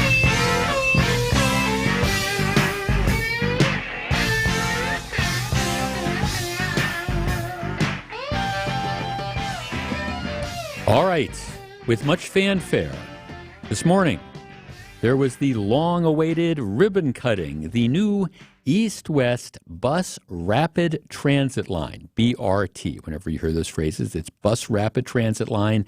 That is now up and running. It actually started this weekend. Rides are going to be free for the first 4 months. This is the transit line which has taken up what they've done is they've taken 2 lanes of traffic along Wisconsin Avenue, running essentially out from Blue Mound Avenue and Wisconsin Avenue, running from essentially the lakefront out to the medical college. So they've taken 2 lanes of traffic away, and you will have a bus that will run. The bus does not make as many stops as a traditional bus made. Also, because there's fewer stops and you've got the dedicated lane, you don't have the buses having to try to weave in and out of traffic. And the estimates are that if you would ride this bus line all the way from the lakefront out to the medical college campus or back, you could knock about 7 or 8 minutes off the trip. You could take it from like 37 minutes to 29 minutes, something like that. The argument is also that, and of course, if you pick up the bus line somewhere in the middle, you're not going to get that as much of a savings. But, we're talking about, 7 or 8 minutes, which is still a lot longer than if you were driving. But nevertheless, you've got a bit of a savings of time. This service, to put into effect, cost $55 million, the vast majority of which was paid for by the federal taxpayers. So I think the county kicked in like $10 million. It could be a little bit off on that, but it's predominantly paid for by the federal taxpayers. So now you have this bus rapid transit line that's going to save you 7, 8, 9 minutes if you ride it the entire way. They estimate that this is going to average by 2035, which is more than a decade from now. The line is expected to average more than 9,500 weekday riders. How you come up with a projection like that, to me, that's like, throwing darts in the bar, trying to figure out, okay, what it's going to be. Because we've seen projections before, like the ridership on the Hop, that turned out to be just completely and totally divorced from reality. But the line is expected to average more than 9,500 weekday riders by 2035. They estimate that it will increase overall transit ridership in this corridor by about 17%. So that's the argument. We can get 17% more riders riding because you can save a couple minutes without having to make these different stops. Now, the flip side of this is, of course, it's $55 million. And you've also now created, huge, I guess time will tell, But as far as traffic, trying to drive that route, which is a major alternative route if you're trying to get, again, from the east side to the west side or vice versa, you've now made it a lot more difficult for cars to do that simply because you've got fewer lanes and there's all sorts of rules with regard to parking and right turns and things like that. But with much fanfare, the bus line, it's running. It is a done deal. $55 million. The projections are that the ridership is going to increase to these numbers. Not that, we know who's going to be around, and not that any of the politicians who necessarily signed off on this or who were at the ribbon cutting today are necessarily going to be in office 12 years from now to have to explain or justify their decisions. But it is operating. Nobody wants to wish it ill. For the first 4 months, because it's free, I think you have to take the ridership numbers with a grain of salt. Because, again, it's one thing when it's free, it's new. Here, let's go down and take a ride. We had that with the Hop. Since the Hop was free when it first started, you'd have people from, like, nursing homes who were taking, honest-to-God, field trips to go ride the Hop because it was free, and let's see what this is like. Well, how many of those people, came back even though it continues to be free, is another question. But here's what I want to discuss with you. 855-616-1620. Is this going to be a godsend to mass transit in this area? Or is this going to be a white elephant that 6 or 7 or 8 years from now, we look back at it and say, what were we thinking $55 million to knock off 6, 7, 8 minutes at the expense of various lanes of traffic? 855-616-1620. How is this going to play out moving forward? We discuss. Stick around. Jeff Wagner is right around the corner. Everything you need to know on your way home. Milwaukee police investigating a deadly overnight crash that killed 5 people, including 3 teens and a child. Wisconsin's Afternoon News with John McCure. I think he behaved completely inappropriately. Should he be charged with terrorism? Absolutely not. Sandy Max. It says to serve and protect very often on the side of a police car. She really was serving. And Greg Metzig. The doubters will doubt and haters will continue to hate. But I get the feeling none of that will bother Jordan Love. Weekdays from 3 to 6 on WTMJ. I know you have a great dog, right? But you know there's room for improvement. At Sit Means Sit Dog Training, we can help. Our attention-based training system uses modern technology to help you better communicate with your dog, even in high distraction. When you schedule a free consultation with us, you will have the opportunity to see our training in action and meet for yourself our happy dogs off leash and under control. Contact Sit Means Sit today at 262-361-3641 or find us on the web at sitmeansitwaukesha.com to schedule your free consultation so you can have a happy, confident, and obedient dog. Hey, boaters! Well, if you have an old boat, new boat, or in between, then Kendor Marine is a great place for you to shop. Because not only do we have all the parts and accessories you need for almost any kind of boat, we also have the expert advice that just about any boater is one day gonna need. I'm Dave Doro, and boaters in the know exactly where to go. Kendor Marine, 57th and Ryan Road in Franklin. Hey, boaters!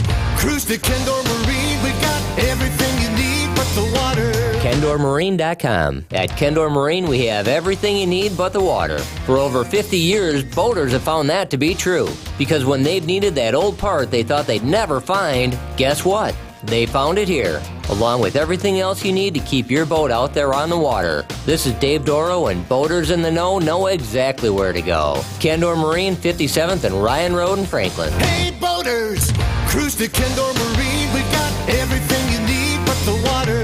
KendorMarine.com. When I came up with this half-combumbled idea of opening a furniture store in Milwaukee, I still think you're crazy. Ben and Arvid from Penny Mustard Furnishings. My college professors, I was quitting college to start this, and they were, oh, absolutely, don't do that, don't do that, don't do that. I had a girlfriend told me not to do it. But I guess we kind of looked at it as, what's the worst that could happen? We'd have been in debt and we'd owed a lot of money back. It wouldn't have been that much money. We didn't have that much money, and nobody borrowed us any, so. So what if I had to work 3 years to pay off all that debt before I made any money again for myself and then go forward from there again? PennyMustard.com. You're listening to Jeff Wagner on WTMJ.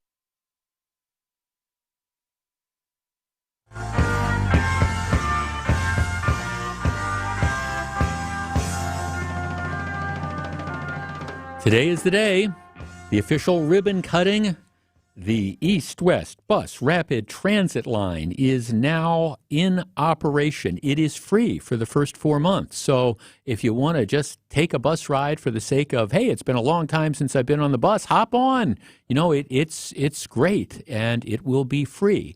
It is a cost, though. Of course, nothing ultimately is free. It was $55 million of taxpayer money to build this line. And it's kind of amazing that you could spend that much money because you're running on essentially the same streets. But what you've done is you've taken 2 lanes of traffic and you devoted to buses. $55 million. 855-616-1620. Jeff, this is going to be a flop like the hop. Tom Barrett must be behind this. Well, I don't know about that. Jeff, this is a white elephant. The BRT replaces by 2/3 the Gold Line that ran from UWM to Brookfield Square. The Bus Rapid Transit only has 1 stop within the medical complex. The Gold Line had 5. Well, that's right. So you got to understand, how do they achieve the time savings? Part of it is the dedicated transit lane that comes at the expense of cars, and the other part is like fewer stops. And I guess the thing that has never made any sense to me at all, is this idea that you're going to dramatically increase ridership because you knock at best a couple minutes off. If this was a deal where we were saying, okay, it takes you an hour and a half to get somewhere, and because of this, it now takes you an hour. I mean, I understand you've reduced it substantially. In this case, you're talking about a matter of minutes, 7 or 8 minutes at the best. And if you pick it up again on 27th in Wisconsin, well, you're not even going to get that 7 or 8 minutes. You're going to get less time from there. It just seems to me that it's tough to sell that, to really realistically believe that because you can knock off a couple minutes, that is somehow suddenly going to cause all sorts of people who otherwise would not have taken the bus to now say, hey, we're going to take the bus. It makes no sense intuitively to me that is the case. Now, the one thing that it does is it makes driving more difficult. And there's no question in my mind that some of the people that make these decisions aren't just like pro-public transportation, they're also anti-car. And so the idea, I guess, becoming if you make it so difficult to drive a car and you dramatically increase the time that it's going to take to drive to get to downtown from the west side, or alternatively to get from the east side out to the Medical College, Wisconsin, if you make it just more difficult to get there because there's fewer lanes of transit, maybe you create the bus as an alternative. But as a practical matter, I just don't see how this happens. Ray in Wauwatosa. Ray, you're on WTMJ. Good afternoon. Hi, Jeff. Hi, Ray. Good afternoon. Is this going to be a white elephant or a huge success? It's a complete waste of money. It's a huge white elephant. It's a completely stupid idea. What do you think? There is this new system. It's further between stops. So for senior citizens, you have to walk another block to just get to a station to get on the darn thing. Right. Whereas you could have walked right down to the corner, gone over half a block either way, and you were on the Gold Line. Yes, exactly. No, thanks for the call. There's all these things. I argued all along that if you wanted to increase the speed, one of the things that you could have done is you could have, rearranged the stoplights so that, the bus drivers had the ability to extend green lights and things like that. You could have, in that particular situation, now, would you have necessarily knocked off a full 7 minutes?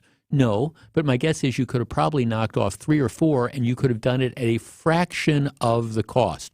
Look, I'm not anti-public transit. I'm really not. I'm anti-public transit that doesn't make any sense. I'm anti-public transit where you have projections of ridership that are absolutely ridiculous. So here's my only cautionary tale. If over the next couple weeks you're seeing all these glowing reports about, hey, there's this huge ridership and we've had this huge spike of people that are riding, etc., just remember, it's free. Right now, it's free.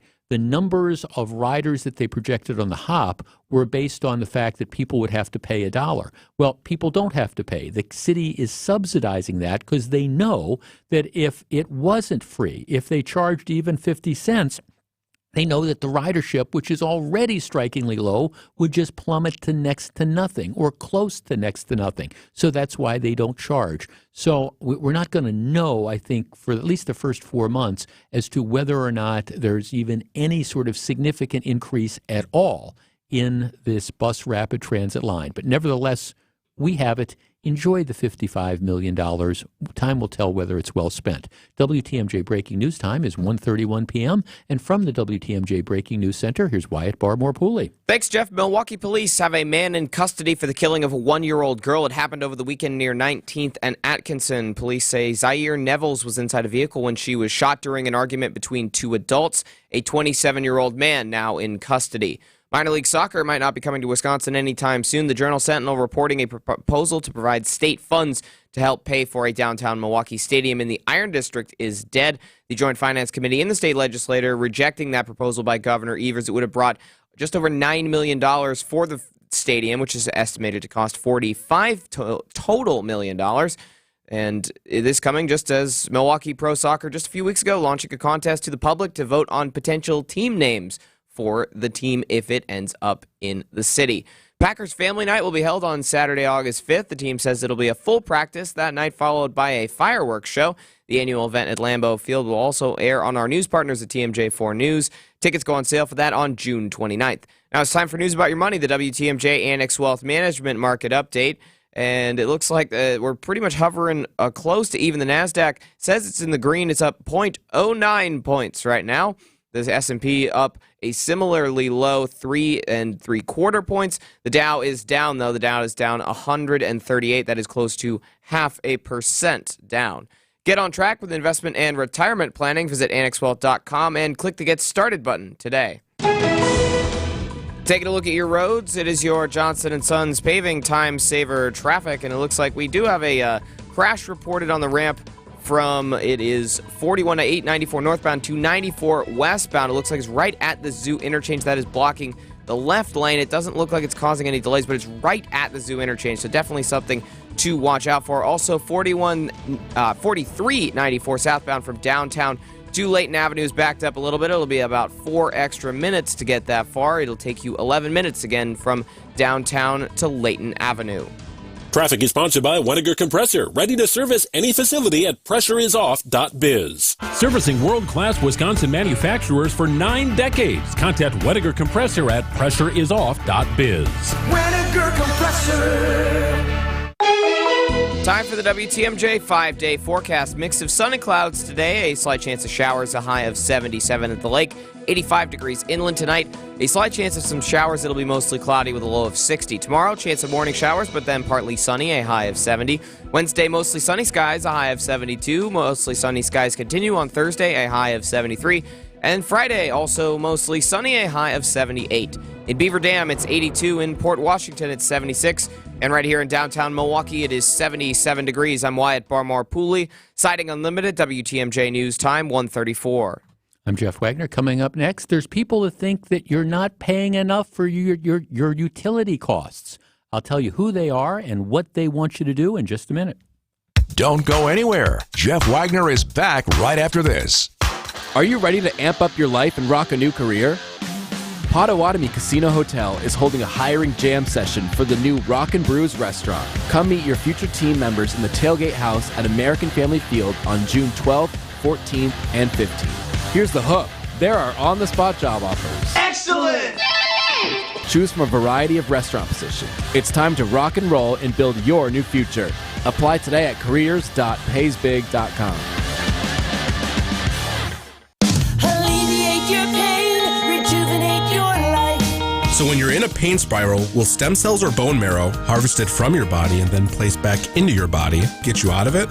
For those willing to go through a very expensive and not exactly easy process, which is not FDA approved, it might. But for those not willing to pay exorbitant amounts to go through all that, especially knowing that pain relief is not a sure thing, it's not an option. At Rejuvenex, we inject powerful, FDA-approved treatments that reduce inflammation and pain, while improving mobility in hips, shoulders, elbows, and knees. With some patients experiencing relief for greater than 2 years before repeating the process. I'm Richard Salinas, registered nurse with Rejuvenex Arthritis Pain Clinics, and we are in network with most major insurance plans, including Medicare and Medicaid. We can alleviate your pain, and that'll rejuvenate your life. It's pain relief, really. Alleviate your pain, rejuvenate your life. Go to rejuvenex.com to request your appointment. Your exclusive Merle Norman 4-piece summer gift with purchase is here. Shop now and enjoy travel-sized blush, waterproof mascara, eye gel, and cleansing wipes. While supplies last at Merle Norman Cosmetics Salon and Spa, Brookfield Square. Free with the purchase of 2 or more Merle Norman cosmetic products. Cosmetic accessories not included. Offer valid while supplies last at participating Merle Norman Cosmetic Studios only, beginning June 1st, 2023. Limit 1 per customer. We reserve the right to substitute individual items of gift. Promo not available at merlenorman.com. Jeff Wagner on WTMJ.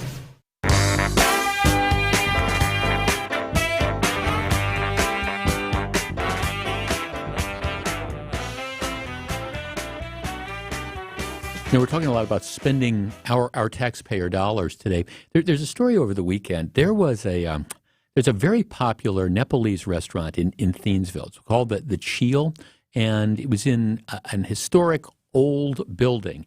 And it burned to the ground in November of 2020, and it was very, very popular. And I'd been there on a couple occasions. And I understand why it was popular. Anyhow, it burned down. At the time, the owner said, "Okay, we're going to rebuild," and all these different things. And you assume that there was some insurance money and stuff like that was there.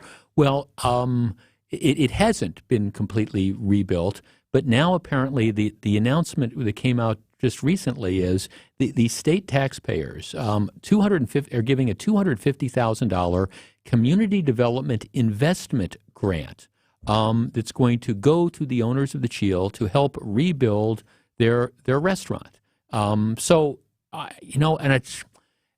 I'm torn about these things because on the one hand, yeah, that's great. We're taking this money. And, you want to, have community development and you want to, reinvigorate main streets and things like that. At the same time, I wonder if I was a restaurant owner, for example, in Thiensville, and there's lots of restaurants. If I was a restaurant owner in Mequon, if I was a restaurant owner in Ozaukee County, how would I feel about the fact that, there's plenty of restaurants out there, some of whom, I'm sure are struggling and things like that. How would I feel about, one of my competitors getting $250,000 from the taxpayers to help, rebuild? On the one hand, it's in the interest of the community to have another good restaurant and to have it rebuilt. The flip side of that, though, is it fair? And that's one of the issues that I always wrestle with which is the picking winners and losers. From my perspective, as somebody who patronized the restaurant, I'm glad that they're going to be able to rebuild. At the same time, if I ran the restaurant across the street or I ran the 3 or 4 restaurants that are down the road, I'd be sitting there thinking, okay, well, why are they getting $250,000 to rebuild and build a brand spanking new restaurant that's going to be competing with me? And, I've been in operation. Now, the Cheel was started in 2014, but you got some of these restaurateurs that have probably been, in operation for 30 or 40 years and could certainly use a whole bunch of money to, upgrade their facilities. It's one of the things that I've always wrestled with, which is how do you pick the winners and the losers when it comes to community development, especially when you're dealing with things like restaurants where there's lots and lots of restaurants that are out there. Speaking of winners and losers, there is this movement across the country which operates under the premise that utility rates are unfair and that people who have more money should be paying more for their utility services than people who have less money. even though they're all using the same amount of electricity, the same amount of natural gas. The argument is it's just not fair to make poor people or poorer people pay the same amount of money as middle class or wealthier people. So there's a couple ways that they're trying to deal with this. In California, and we might have talked about this a few months ago, in California, what they're doing is they're looking at tying electricity bills into the amount of money you make. So, and the way they're looking at doing that is by saying, okay, your household, we are going to impose a fixed fee for utility services on top of what you use. So let's just say we're talking about electricity. You pay for the number of kilowatt hours you use, but you also pay a fixed fee. And that fixed fee is going to be based on the amount of money that you make. So if your household income is under $70,000, you pay $30. If your household income is over $180,000, you pay $92. So you pay 3 times as much in a fixed fee. And then everybody pays the same for the kilowatt hours. But the idea is that the people who make more money should be out subsidizing the people who make less money. Now, in Wisconsin, there's this move afoot to do something similar, but they want to do it in a different way. Now, lots of people are unhappy with the fact that, the rates are going up. We Energies, imposed an almost 11% increase for residential electric customers. WPS, they had one of 9.4%. And, of course, the irony of this is that one of the reasons why you're seeing an increase in utility rates, and there's a couple of factors, but one is this push towards renewable, to the clean energy, and what it's doing is that doesn't come cheaply. So these utilities are under pressure to become more quote-unquote clean and more renewable, so it's costing more, so they've got to raise increased rates. So anyhow, there's a movement afoot which would limit utility bills at 6% of household income. So the push would be that you could not be expected to pay more than 6% of your household income for gas and electric. Now, of course, that's going to make a big difference because, 6% of $2,000 is a much smaller amount than 6% of $10,000 or 6% of $15,000. But the idea would be, we're going to cap it. Under no circumstances can you be expected to pay more than 6%. Our number is 855-616-1620, which is the Old National Bank talk and text line. Does this make any sense to you? I mean, should we? Now, we have all sorts of, we've got energy assistance programs and things like that. There's all sorts of stuff out there that helps people, especially lower income people, helps them with their different utility bills and things like that. But this would be just a flat out income redistribution. 6% would be the magic number, and people who, again, pay more, make more money, should be expected to pay more, even though everybody is using essentially the same service. Major income redistribution, is it a good idea? Is it a bad idea? We discuss in a moment. More Jeff Wagner right after this. The only diamond more valuable than colorless is the diamond that is colorful. Pink, yellow, and blue. In 2016, Christie's auction house sold a 14-karat blue diamond for $56 million. That's $4 million a carat. In 2022, Sotheby's auction house sold an 11-karat pink diamond for $57 million. That's more than $5 million a carat. These diamonds were born when the Earth was born. They come from the heart of the Earth. But now there are also pink, yellow, and blue diamonds that were born when you were falling in love. These created diamonds come from the fiery heart of a miniature sun blazing inside a plasma chamber. Hot, hot, hot. Pink, yellow, and blue. Your colorful 1-carat wonder awaits you for $12,000 or less. Your colorful 3/4 carat miracle awaits you for $8,000 or less. Get them while you can. Welcome to Kessler's. To find the Kesslers nearest you, visit KesslersDiamonds.com. The freshest ideas start with a stop at Century Foods. Now through Wednesday, save on 6 to 10.75 ounce Doritos, 8 ounce Munchies, or 6.25 to 7 ounce Sun Chips. Frito-Lay, Doritos, Tortilla Chips, Munchies, or Sun Chips, 2 for $7. 8 to 13.5 ounce package Hostess multi-pack snack cakes, 2 for $6. 40 to 100 count package Vanity Fair napkins, 2 for $5. 16 ounce ice cream or 10.6 to 18 ounce bars or pops, Halo Top ice cream, fruit, Kato, fudge bars, or pops, 2 for $8. Hey, why'd you throw my glass across the room? I have to keep practicing. The vase from Aunt Sophie? I'm warming up in case I get to take them out at American Family Field. Read this.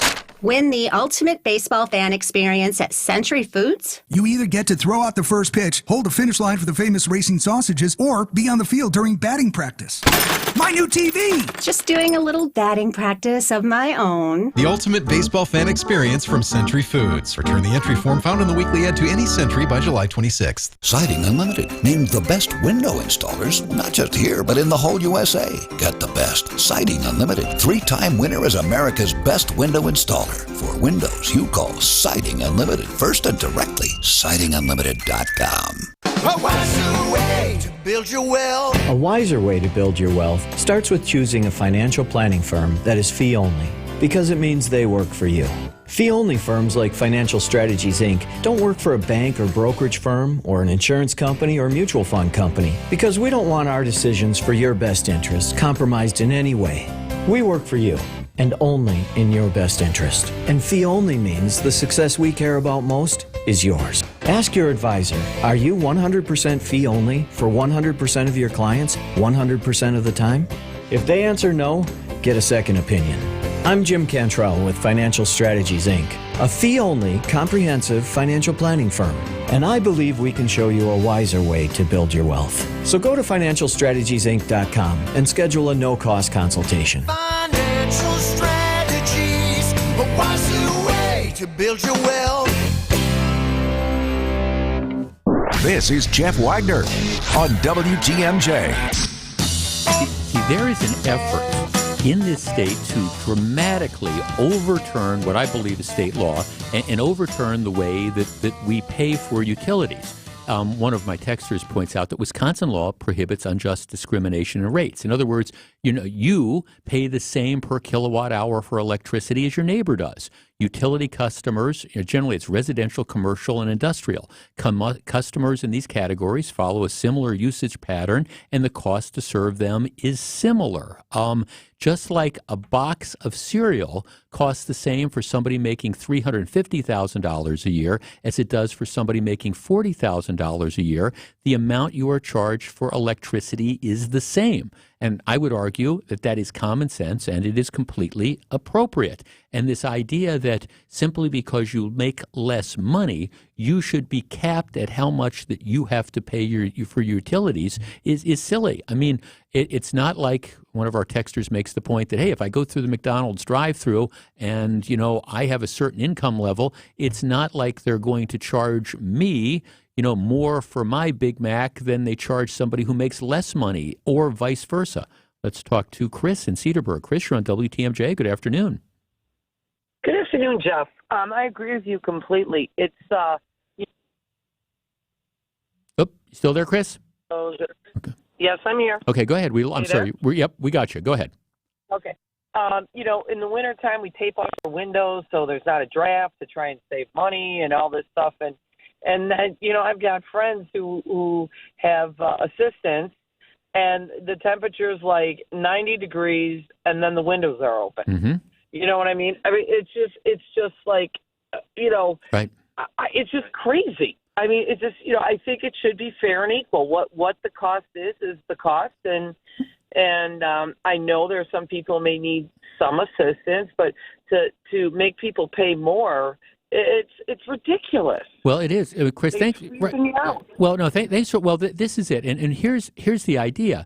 There are both the federal and the state government. They have numerous programs to assist low-income people with their utility costs, whether it's budget billing and flexible payment programs and more.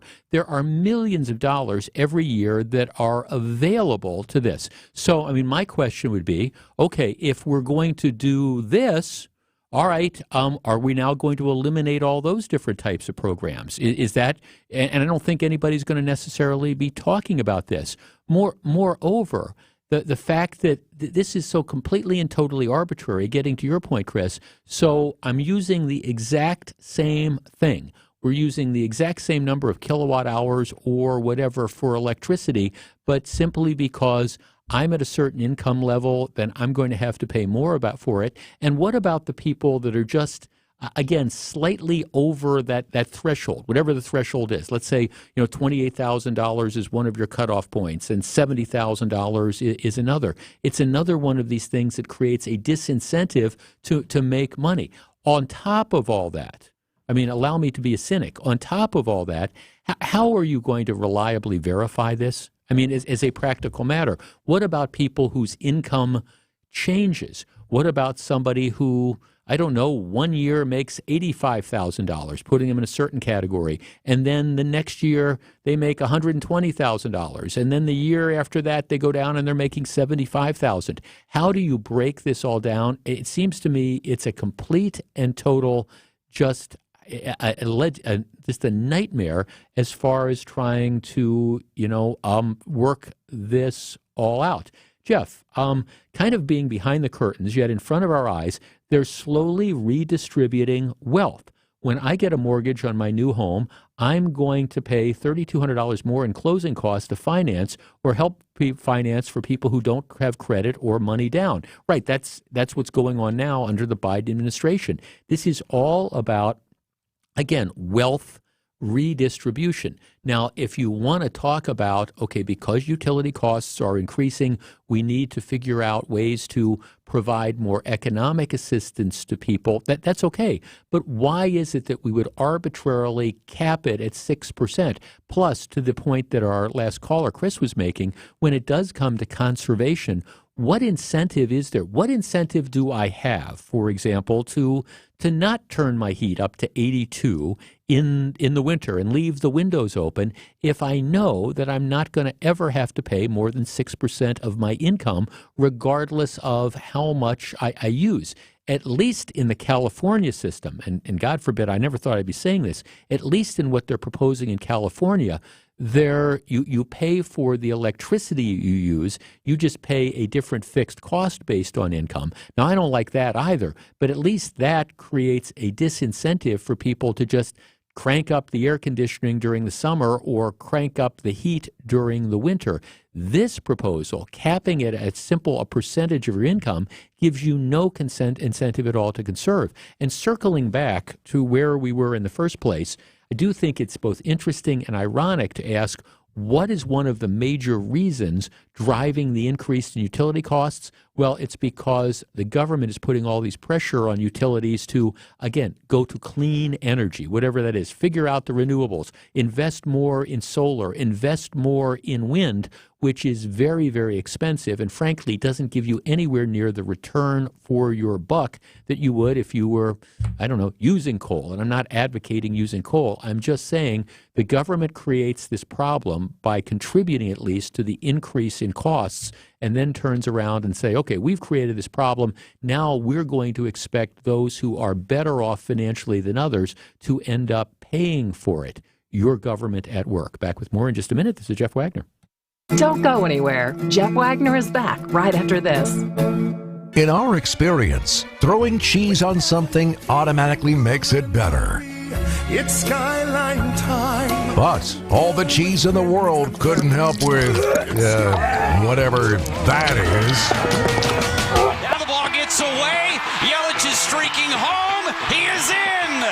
The game is tied. It's the Brewers and the Reds. Our Brewers Radio Network game day coverage starts tonight at 5:35. We are the home of the Brewers, WTMJ. With inflation affecting so many families, the super affordable Mine Shaft restaurant in Hartford is better than ever. WTMJ's John Mercure here. The breakfasts are big and they're $8.99 or less. Mondays are family pizza day. Enjoy a huge 18-incher for just $14.99. Easily serves a family of 4. Pizzas like this at other restaurants are $20 or more. Not at the Mine Shafts. By the way, I love their pepperoni. Tuesdays, tacos are $2.99. Your kids and grandkids can safely play in that $2 million game room, quietly tucked away from the dining area while you finish up your meal, maybe have an after-dinner drink. Sounds pretty perfect. The Mine Shaft desserts are all buy one, get one free. I love the pies and the cakes. It's absolutely to die for. It's the amazing Mine Shaft restaurant right on Main Street in beautiful downtown Hartford and right off the interstate in Oshkosh. Enjoy that huge Monday pizza for just $14.99. Tuesday tacos, $2.99. Happy hour from 2 to 5 with half-price beers and cocktails. No reservations needed. Walk in, mineshaftRestaurant.com. Humans can do a lot of amazing things. Fighting bugs isn't one of them. STEM is powered by active ingredients found in plants to fight off bugs safely and effectively. Use as directed. STEM, rooted in nature, optimized by science. Find furniture for life from Ken Michaels Furniture in Brookfield, Greenfield, or downtown Milwaukee. Hey, boaters! It's a boater's do-it-yourselfer's dream store. Kendor Marine stocks thousands of boat parts and supplies. Just about everything you'd ever need to keep your boat up and running. Whether it's common or something you think might be discontinued, you can bet on us having it. So don't be surprised when we have just what you need. I'm Dave Doro, and boaters in the know exactly where to go. Kendor Marine, 57th and Ryan Road in Franklin. Hey, boaters! Cruise to Kendor Marine. We got everything you need but the water. KendorMarine.com. Hey, boaters! Some call them oddball parts, but we call them a huge part of our inventory. Dave Doro here from Kendor Marine. With thousands of boat parts and supplies stocked right here in our store, you won't have to look elsewhere. If you need it, chances are we got it, along with expert advice to get your job done right. Hey, boaters in the know exactly where to go. Kendor Marine, 57th and Ryan Road in Franklin. Hey, boaters! Cruise to Kendor Marine. We got everything you need but the water. KendorMarine.com. WTMJ, W277CV, and WKTI HD2 Milwaukee from the Annex Wealth Management Studios. This is News Radio WTMJ, a good karma brand station. This is Jeff Wagner on WTMJ. Jeff, this is a truly terrible idea. If it passes, I would want limits on what a person could do to have their thermostat set at. I don't want to pay for somebody setting their air conditioner low and their heater high. Well, good luck with that. Jeff, I own rental properties, and my tenants on energy assistance always have their houses really warm in the winter and really cold in the summer. My self-pay tenants always are constant temp year-round. Now, I mean, it's tough to generalize, and I'm sure that's not true of everybody, but it's just the reality. You treat a rental car differently than you treat a car that you own. You treat a rental property differently than you treat the home that you own. That's just kind of the reality. Do you have skin in the game? And if, from the perspective of utilities, if you know that, gee, I can't pay more than 6%, that's what it's going to be, can't pay more than 6% of my income per month, so what do I care if I run up the heating bills? What do I care if I run up the air conditioning bills? No skin off my nose, because it's essentially free to me once I hit that 6%. You don't think people are going to take advantage of that? Well, if that's really your belief, be sure to tuck your shoulder when you fall off the turnip truck so you don't hurt yourself. A lot of great stuff coming up in the next hour of the program, including, all right, would you pay $339 to watch something? I'll explain. We'll discuss. More Jeff Wagner right after this.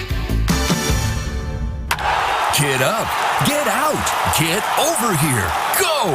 It's the Grand Slam giveaway at Potawatomi. This June, play with your club card and you'll have 4 chances to hit big and slide into home with a share of the show-stopping $400,000 in cash and prizes. 50 winners each Thursday. Step up and knock your luck out of the park. Only at Potawatomi Casino Hotel. More info at paysbig.com/Grand Slam. Must be 21 years old and a club member to play. Good Karma Brands is proud to be an equal opportunity employer. Our policy is to provide equal opportunity employment, development, and advancement to all current and potential teammates. If you are an organization that maintains a job bank, provides employment information, or gives job referrals, you may request to be placed on the station's mailing list for future career opportunities. To learn more about careers at Good Karma Brands, please email careers@goodkarmabrands.com. The place you want to go, Lynch McWanago. Nobody sells for less than Lynch. Keeping you informed, keeping you safe, keeping you engaged and entertained. We are Wisconsin's radio station. News Radio 620 WTMJ, Milwaukee.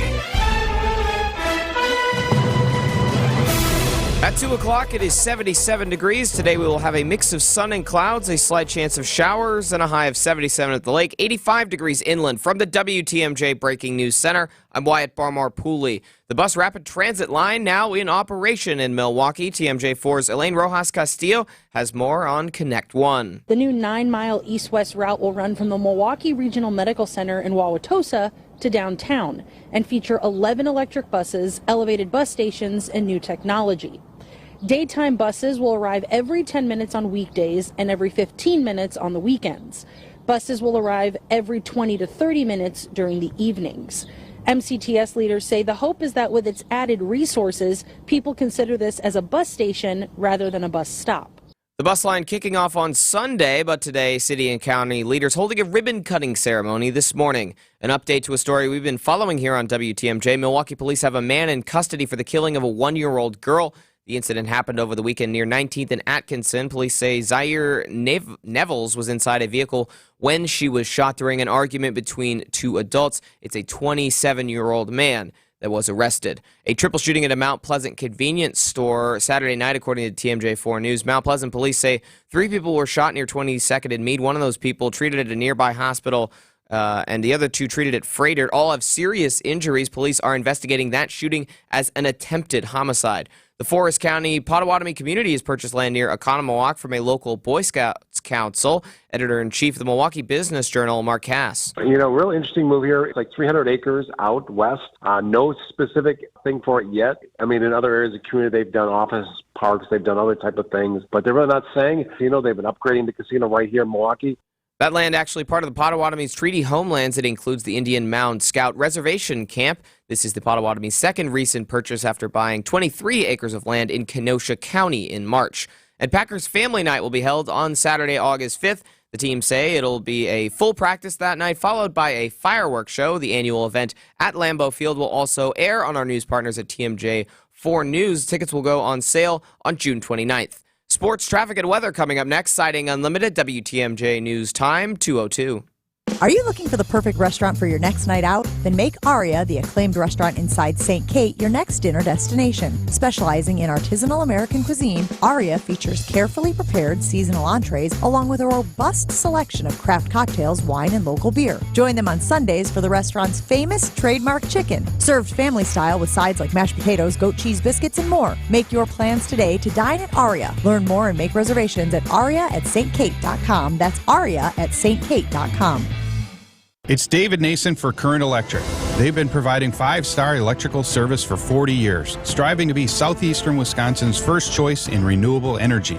Discover the latest benefits of going solar at Current Electric's Solar Block Party. Enjoy food, games, and prizes, and learn how you can save on your energy bill too. Join me at the Solar Block Party this Saturday, June 10th, from 11 to 1:30 in West Allis at 2141 South 55th Street. Contact their superheroes today at callcurrent.com. AccuNet Mortgage is an equal housing lender. NMLS ID 255368. Winning isn't everything. It's the only thing. I always thought Vince Lombardi came up with that famous sports nugget, but it turns out he borrowed it from a college coach. And now I'm going to borrow it too. Because when there are 10 or 20 offers on a property, there's only one winner. In today's inventory-starved real estate market, you need a Lombardi-level mortgage coach. One who has all the best plays in the playbook. Going with your bank for your pre-approval is like playing in a professional playoff game with the JV coach at the helm. The Lombardi-level coaches at AccuNet are called senior loan consultants, and each one has been trained by me to help you and your real estate agent work as one team to deliver the one and only thing that matters, winning. So if you've been losing with your flimsy bank pre-approval, trade up today to a rock-solid guaranteed pre-approval and a Lombardi-level game plan. And if you're just getting started, why not start with the best? Click on the blue button today and get started with your winning game plan at accunet.com.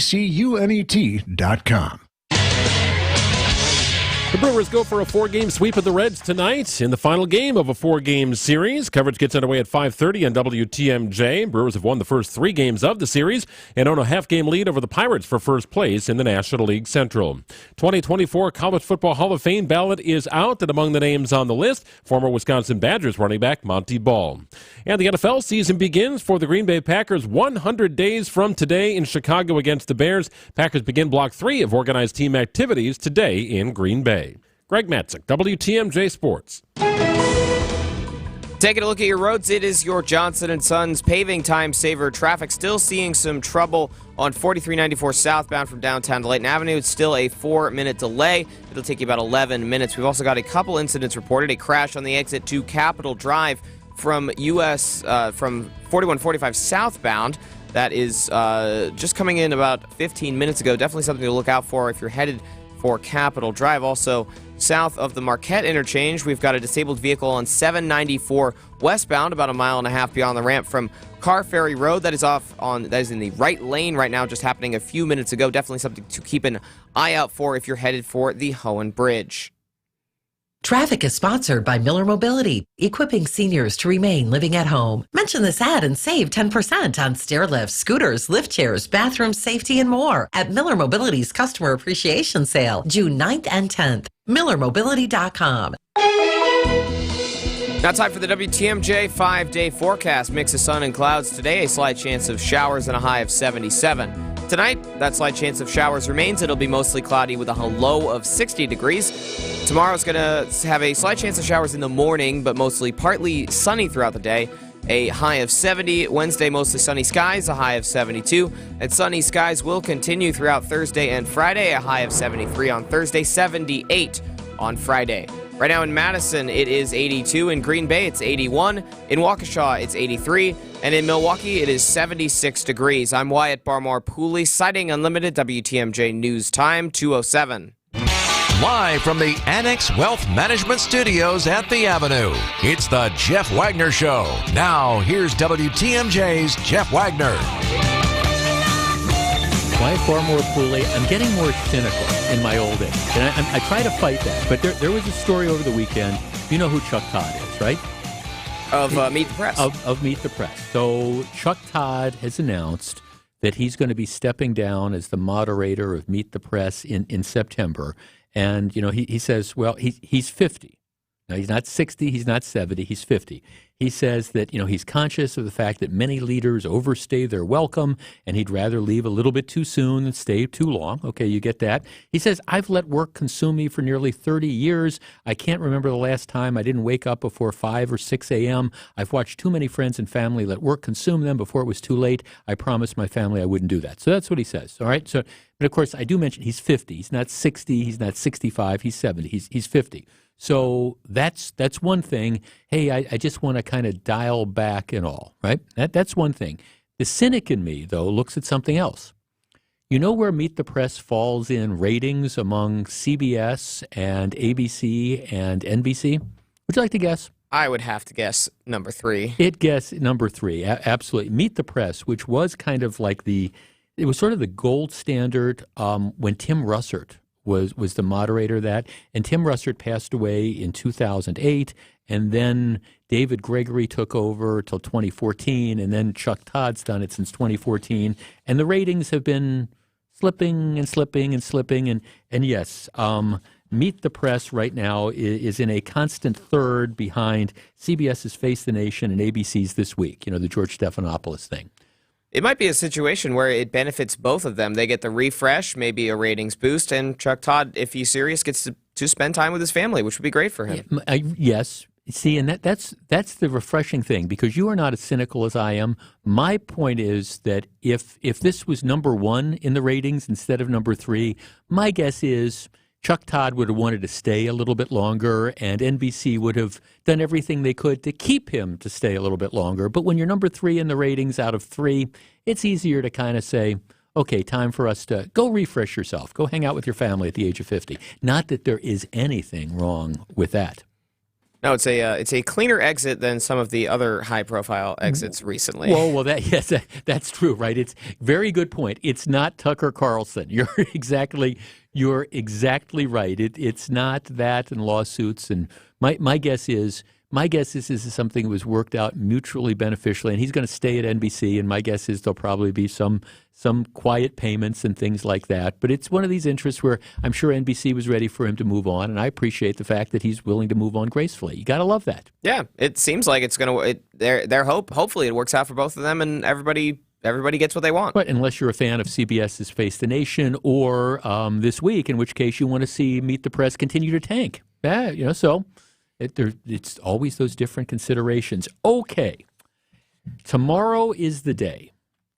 If you are, I have never subscribed to NFL Sunday Ticket. NFL Sunday Ticket has, up until this year, I think only been exclusively available on DirecTV, and I haven't had DirecTV. And even if I had DirecTV, I wouldn't have spent the money for it.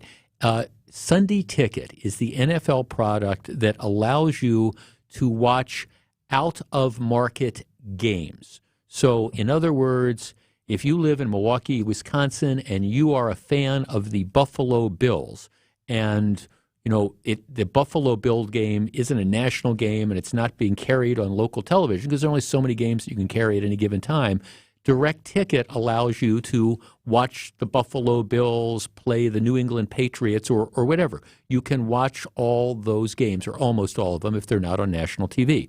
So it really, if you are a Green Bay Packers fan, for example, and you spend your fall in Florida. You're down in Florida from, early October on, and you want to watch the Packers games. Well, okay, Direct Ticket gives you the ability to do that, and you can have people come over. It is not an inexpensive experience. Here is the deal. Google, which owns YouTube Live TV, and I don't know how many people are familiar with YouTube Live TV, but it's kind of like Hulu TV. It is a streaming service that serves as a competitor largely to your traditional cable sort of things. If you subscribe to Hulu TV, you get, to YouTube TV, there's like a basic 40 channels or so. It's got your local over-the-air TV things, and then it's got many of the typical cable stuff. It's got ESPN on it. It's got TNT. A lot of the stuff that you would find in your basic sort of cable thing you get on Hulu TV. But it's a streaming service, and I happen to have it because of the situation we have in Florida. So, but if you have it there, you have it here. I have not cut the cable, so I still have Spectrum here, but I have access to YouTube TV. What happened is Google, which owns YouTube TV, is paying the NFL $2 billion annually for NFL Sunday Ticket. So here's the way this is going to work. The basic charge of YouTube TV is like $73 a month.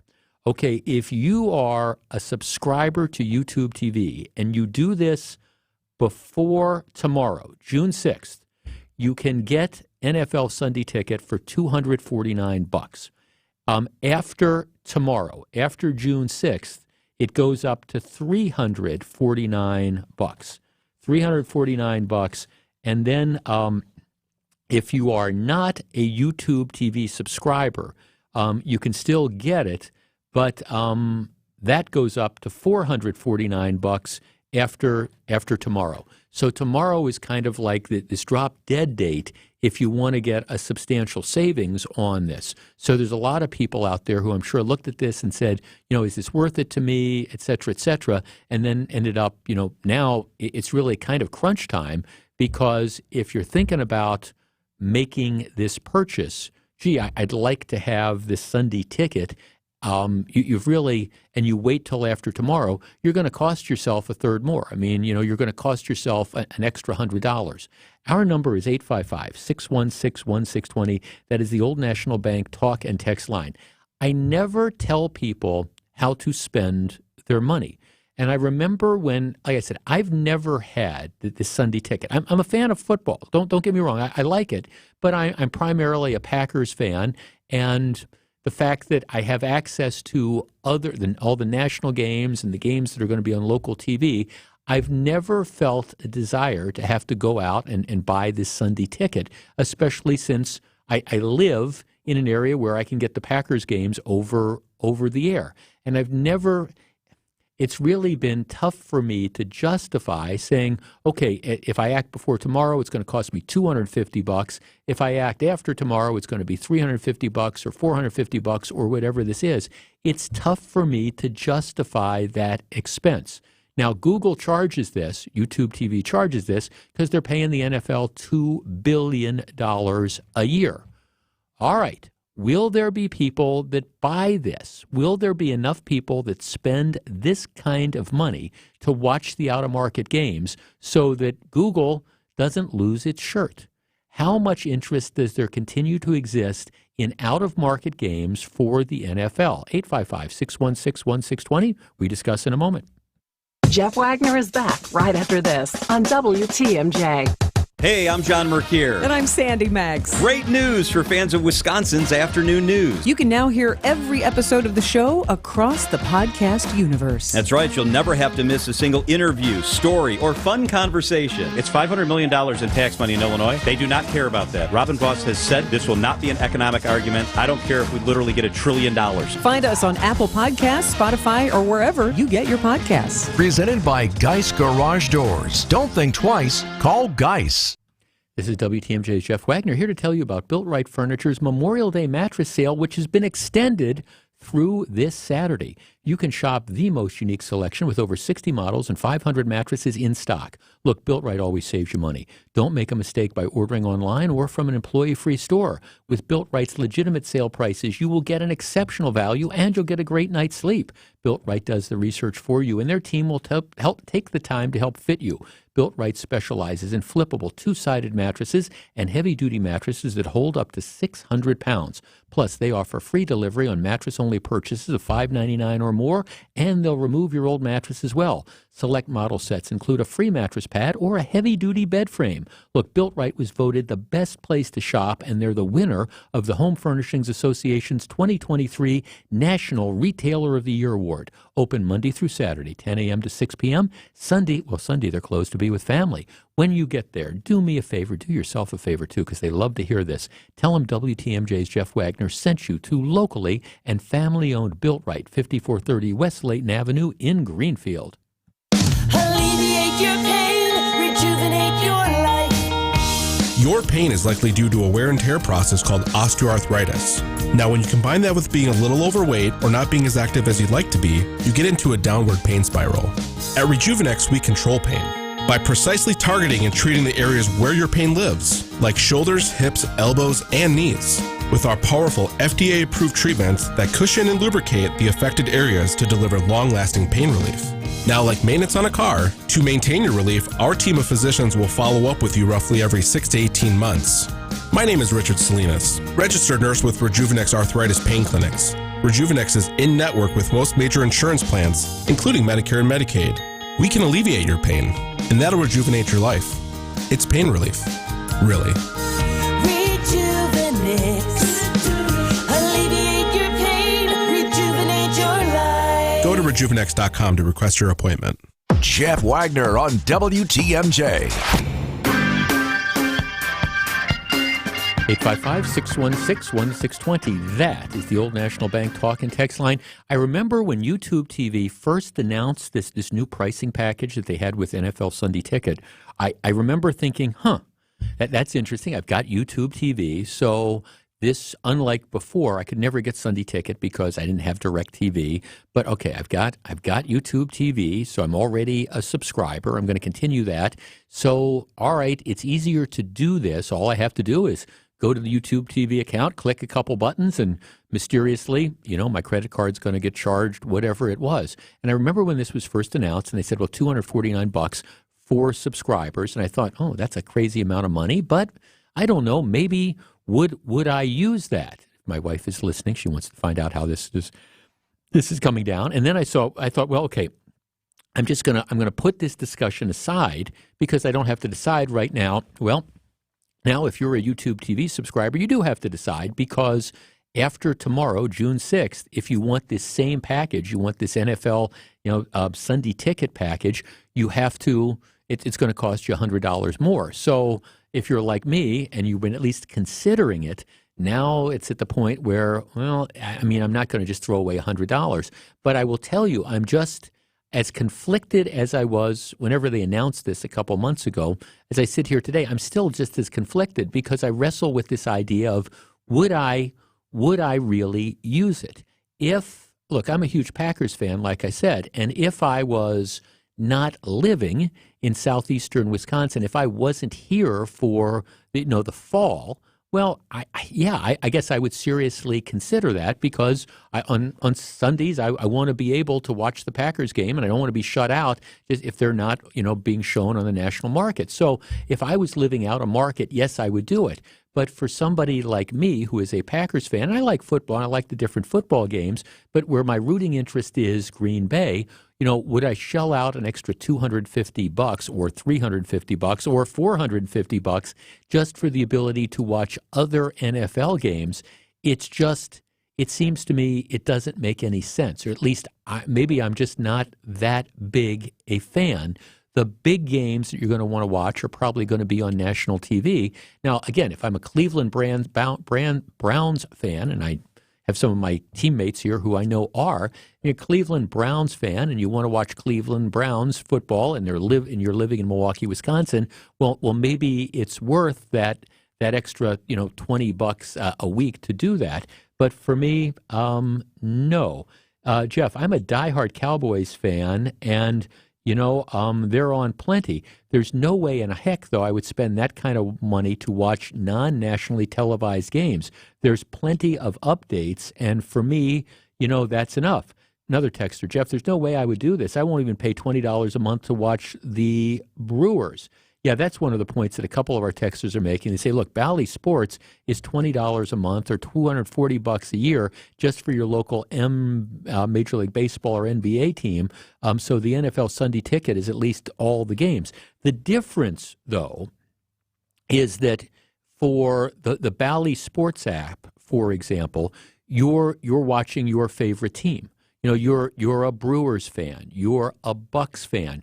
You want to be able to watch those games, regardless of where you are, whether you're here in Milwaukee or whether you're, somewhere across the country. You want to be able to watch that. That's a distinction, and it's a difference between this, which is watching games that you don't necessarily support. In any event, like I said when I started this conversation, I never tell people how to spend their money, and I'm sure that for diehard sports fans, there's going to be an interest.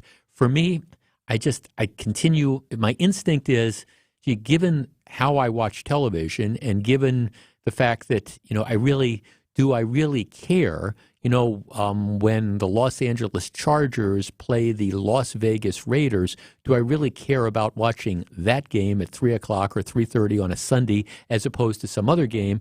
And the answer is, no, I really don't care that much about it. And I certainly don't care $250 or $300 a month or $450 a month.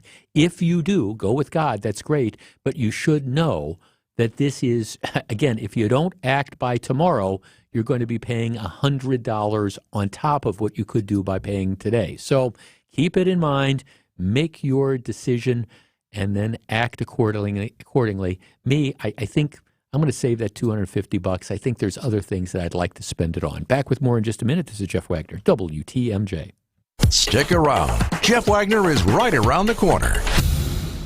From 1600 Pennsylvania Avenue. If there's ever terrain in which you can say in politics, hey, get off my lawn and add an expletive or two, that's one of them. To Capitol Hill. If you're not talking about what you've done, who do you expect to do it? And everything in between. There has to be other issues more relevant in Wisconsin than that. CBS News' Major Garrett joins Wisconsin's Afternoon News every Tuesday at 3:45 on News Radio WTMJ. What's the way to build your wealth? While going over a new client's statements from one of the big financial firms, I was floored when I read that firm does not offer tax or estate planning advice. Because we know that saving money for our clients on their taxes, legally and well within the law, can make a huge difference in their financial plan. If you want to wisely build your wealth, it is my firm opinion that without a comprehensive approach, you're going to be at a big disadvantage. At Financial Strategies, Inc., we're taking a deep dive and creating comprehensive strategies that develop your retirement, investment, and your tax and estate planning. And all under a fee-only structure that means the success we care about most is yours. I'm Jim Cantrell, and I believe we can show you a wiser way to build your wealth. So go to FinancialStrategiesInc.com and schedule a no-cost consultation. Financial strategies, a wiser way to build your wealth. Advent founder Dr. Madan Kandula. If you were formerly breathing properly and we just plugged your nose up, you're not going to like it. You're not going to like it for a few minutes. You're not going to like it for an hour. You wouldn't stand it for a day. If we're talking weeks, you're going to be clawing at the walls to get that thing off. And if we're talking months to years to decades, many of our patients are basically walking around with clothespins on their nose and they don't know any difference. They've never experienced what life is supposed to be like when you breathe properly, and so for them, they feel like it's normal. It should be no surprise that many of the folks that we treat have downstream conditions. So if somebody's nose isn't working properly, if somebody's throat isn't working properly, they're not breathing properly. And when you don't breathe properly, it creates problems for your body. When you breathe well, you live better. Go to adventknows.com to schedule your appointment today. Breathe well with simple solutions. AdventKnows.com. Welcome back to Jeff Wagner on WTMJ.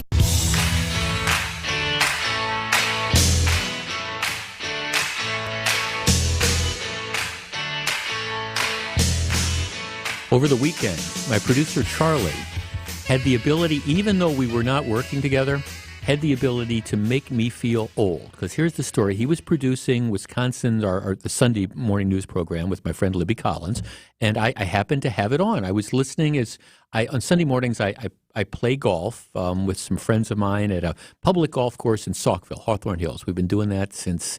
The group has changed over the years, but I've been doing that since like the early 80s. I look forward to Sundays a lot. So I am driving out to play golf, and I am listening to WTMJ on my AM radio in my new car. So bought a new car, and it's got AM radio, and I'm listening to the AM radio, and Libby is talking about, I forget even what the reference, the reference is. She said that her husband in Florida plays tennis with Marla Maples. They were talking about pickleball or something like that, but it says plays tennis with Marla Maples.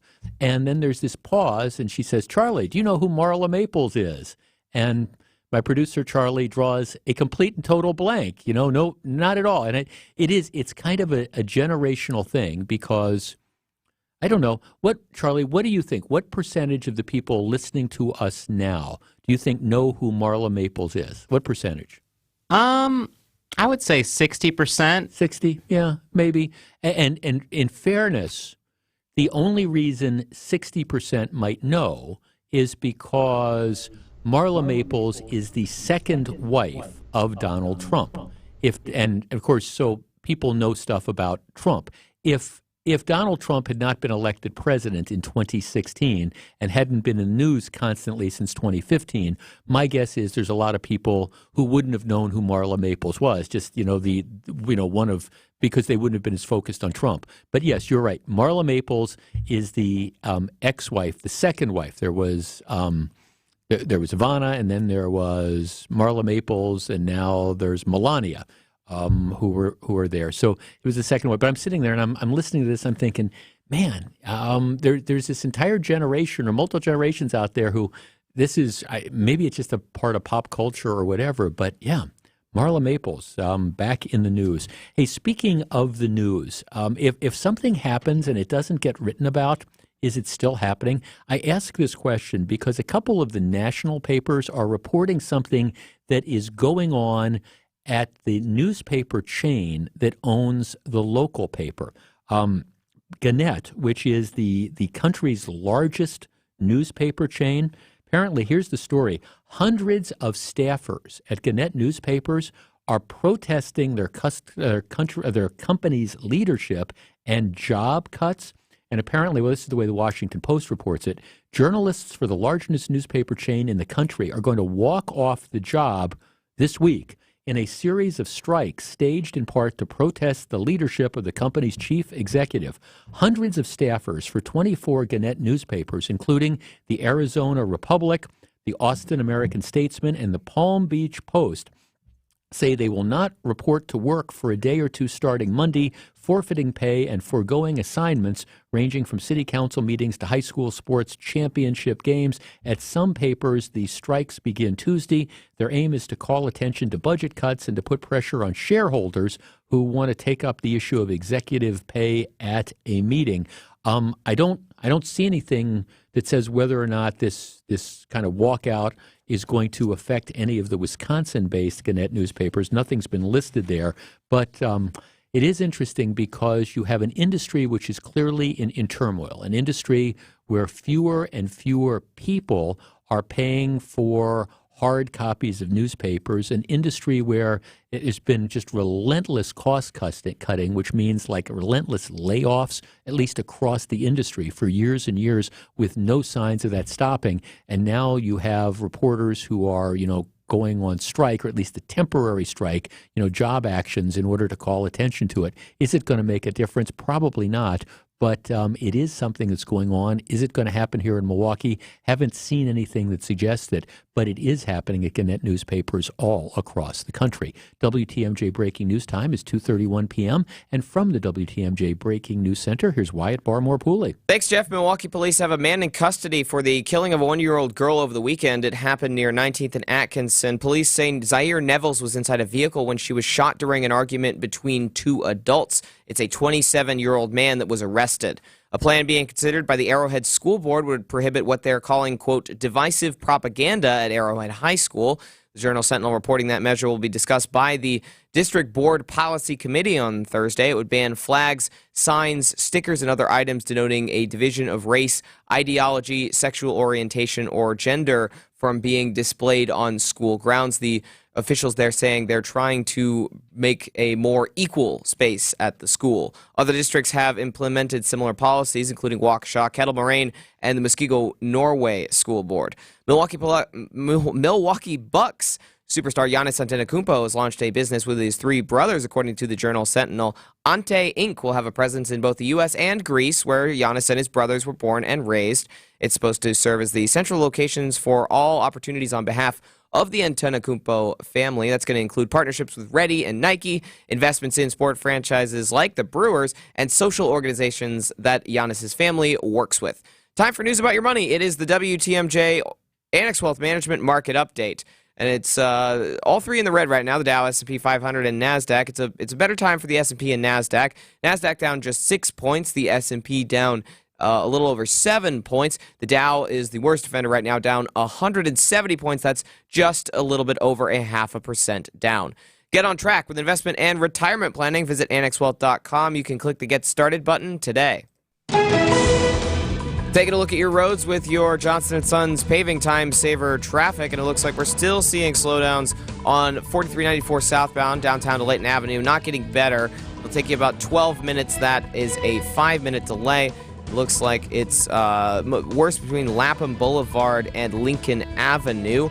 We're also seeing what looks like a little bit of a slowdown on 94 through the Stadium interchange going westbound. That's to be expected. It's often a trouble spot, but we've got no accidents up on the board right now, so that is good.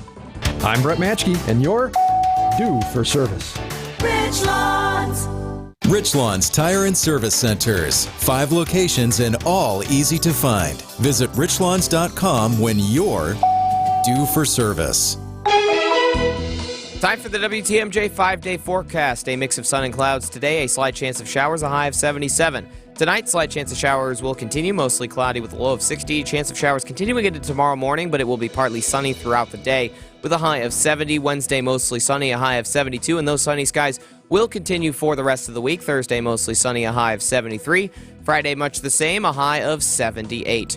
Right now in downtown Milwaukee, it is 76 degrees. I'm Wyatt Barmore-Pooley, Siding Unlimited, WTMJ News Time, 2:34.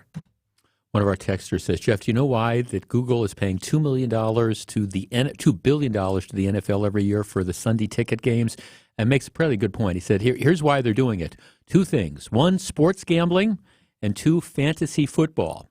I'm not into sports gambling, and I don't do fantasy football, and so maybe that's why I don't see the interest in it, but a lot of people do. When we come back, how much extra would you pay to not tip? Stick around. Don't go anywhere. Jeff Wagner is back right after this. Anything that can go wrong will go wrong. That's Murphy's Law, right? Put an AC guru from Team Austin up against Murphy's Law, and smart money is on us. Eric Smith here from Austin Plumbing, Heating, and Air. And when we take your air conditioner apart, and just so you know, we will, our guru has the opportunity to see exactly where the problems are, or could develop in the future. It's not a rag, snap in, safety inspection, and get down the road kind of a deal. Nope, we're coming at Murphy with torches blazing. By the time we're done, your AC isn't just reassembled, it's returned to factory fresh conditions and guaranteed against breakdowns all summer long. A machine that'll save energy dollars, not gobble them up. We're going to leave it a better running, more reliable version of itself. And if we find a cause for concern or future breakdown, let me coin a phrase. If we see something, we'll say something. Team Austin is here to help you win the war against summer heat. So back off, Murphy. Book your AC tune-up now and get a jump on the heat. Go to teamaustin.com. WTMJ's Vince Vitrano here for Orthopedic Associates of Wisconsin, a group of doctors I trusted with my knee surgery. The pain was real and options were important. My experience with each doctor was thorough, the appointments were timely, always close and easy access to the building. My mom felt the same way, I know, when she went there for her physical therapy appointments at Orthopedic Associates of Wisconsin. I trusted their surgical team for my knee surgery, and I know they'll take care of you the way they did my mom and me. Make an appointment at orthowisconsin.com. Here's to soaking up surf culture on Wisconsin's fresh coast. Here's to beaches designed for people of all abilities. To sand between your toes and happiness in your heart. Here's to trading skylines for endless Wisconsin shorelines. And to ending each day with smiles all around. Here's to those who Wisconsin. Start your summer getaway at travelwisconsin.com. Welcome back to Jeff Wagner on WTMJ.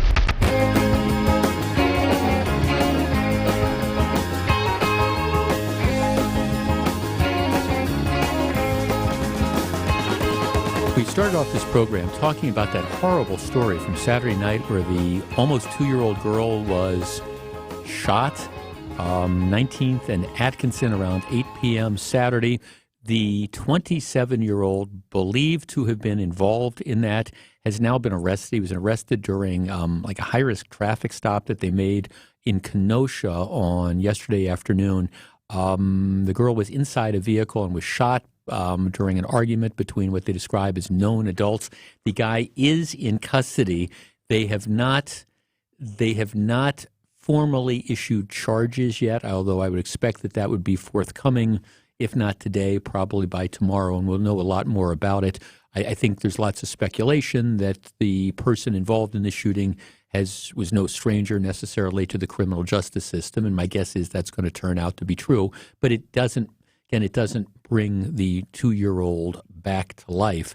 What it does, though, is underscore, if in fact he had been through the criminal justice system on other occasions, it does underscore that whatever we're doing isn't deterring people who aren't supposed to be carrying guns from carrying guns. And I think that's one of the questions that we need to deal with. You know, why do we continue to tolerate people who,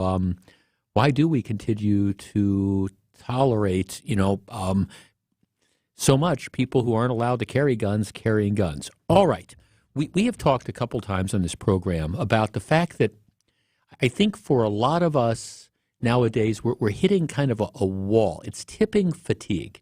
You know, we've discussed the fact that nowadays, I don't know, you go to the Brewers game, for example, and you go through the self-service kiosks and you grab a bottle of beer or a can of beer out of one of the containers and you go up and you pull out your credit card at the self-service thing and it asks you if you're going to tip. And the question becomes, okay, who am I going to tip? I understand that there's somebody standing there in case there's a problem, but it was a self-service thing. Why in the world would I tip? And yet, wherever you go nowadays, where you pay with the credit cards, you get that little thing that says, you know, do you want to tip? I fully expected. This morning, I stopped off at my local drugstore because I had to pick up a prescription, you know, and I go and I give them my name and stuff. And then there's the thing that comes up and it says, okay, you got to give the last 4 digits of your telephone number to identify yourself. And then it asks if you want to make a donation to something. I fully expected that I was going to see an entry asking me if I wanted to tip the woman behind the counter who was giving me my prescription medicine. But it didn't. But you know that's coming. So, I think there's a question of tipping fatigue. And a lot of people, the other term is kind of like guilt tipping, things that you just never, under normal circumstances, would have been expected to tip. Now, there's almost this expectation, and you're kind of pressured into this by, they give you that thing, and you put your credit card in it, and it's like, okay, are you going to leave a tip? Yesterday morning, I stopped off at a Quick Trip to put gas in the car. I pull out my credit card. I put it in there. I fully expected that right after it asked me if I wanted to have my car washed, it was going to ask me, do you want to leave a tip? And the question is, well, why not? Why? If we're tipping, the people at the self-service kiosks, why aren't I tipping the attendant who's behind the door at Quick Trip? Didn't do it yet, but that's where we are leading, which brings me to this story. There is a new restaurant that is opened in Madison, and they have announced that they are going to have a no tipping policy. What they're saying is that they have made the decision that they are going to pay their staff a sufficient amount of money, so the expectation is that you do not need to tip. And this is the way it works in, I don't want to say all of Europe, but this is the way it works in many, many countries. You are not expected to tip. You go in and the cost of service is built into your bill. And it might be, I don't know, it might be you might round up maybe, if it's a deal where, your coffee is €8 or $7, and let's say it's €7.50, you might round up to €8 or something like that. But you're not expected to tip 10 or 15 or 20, 25%. That's not built in. And one of the ways they can always tell the Americans is people come and they add an extra 20% to the bill, which in most, at least many European countries, isn't how they do it. So anyhow, this restaurant in Madison that has opened up, it's called Sultan. And the owner of the restaurant says, okay, here's the deal. We are a no tipping restaurant. They say that employees are paid higher wages than traditional servers and bartenders, and they don't need tips to sustain their income. The owner says, I don't think the customer should have to subsidize my workforce. I believe people should be paid what they're worth. Okay, which all sounds good. Well, here's the deal. Staff are paid $20 per hour plus profit sharing. Each customer receipt says tipping is not necessary, and credit card slips don't have a spot for the gratuity. Okay, so that's it.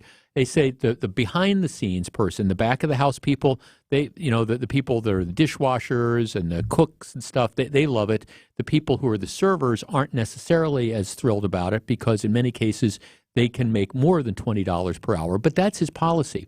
And he says, well, I don't think customers should subsidize it. Well, the point, though, is customers do subsidize it because you are going to have to, in order to pay your employees $20 an hour, you're going to have to charge significantly more for what you are selling than if you were selling stuff and paying your employees like $4 an hour and then having them go on tips. So the restaurant owner, the restaurant patrons are in fact paying for it. They're just paying for it in a different way. Our number is 855-616-1620. That is the Old National Bank talk and text line. Would you rather, from your perspective as a customer, would you rather go to a restaurant where tipping is expected but voluntary and have lower prices for food, or would you rather go to a restaurant that essentially tells you no tipping, but that 15% or the 20% or whatever it's going to take to get to $20 an hour is built into the bill? 855-616-1620. That is the Old National Bank talk and text line. No tipping restaurants, but understanding that your cost is going to be a lot higher because the cost of service is going to be built in, or the ability to go pay less, at least in a base price, and then, leave the tip yourself. 855-616-1620. We discuss. Don't go anywhere. Jeff Wagner is back right after this. Music Director Laureate Ado DeVart returns to conduct the Milwaukee Symphony Orchestra in Jupiter and Serenade, June 9th through the 11th at the Bradley Symphony Center. Call the box office now for tickets at 414-291-7605 or visit mso.org.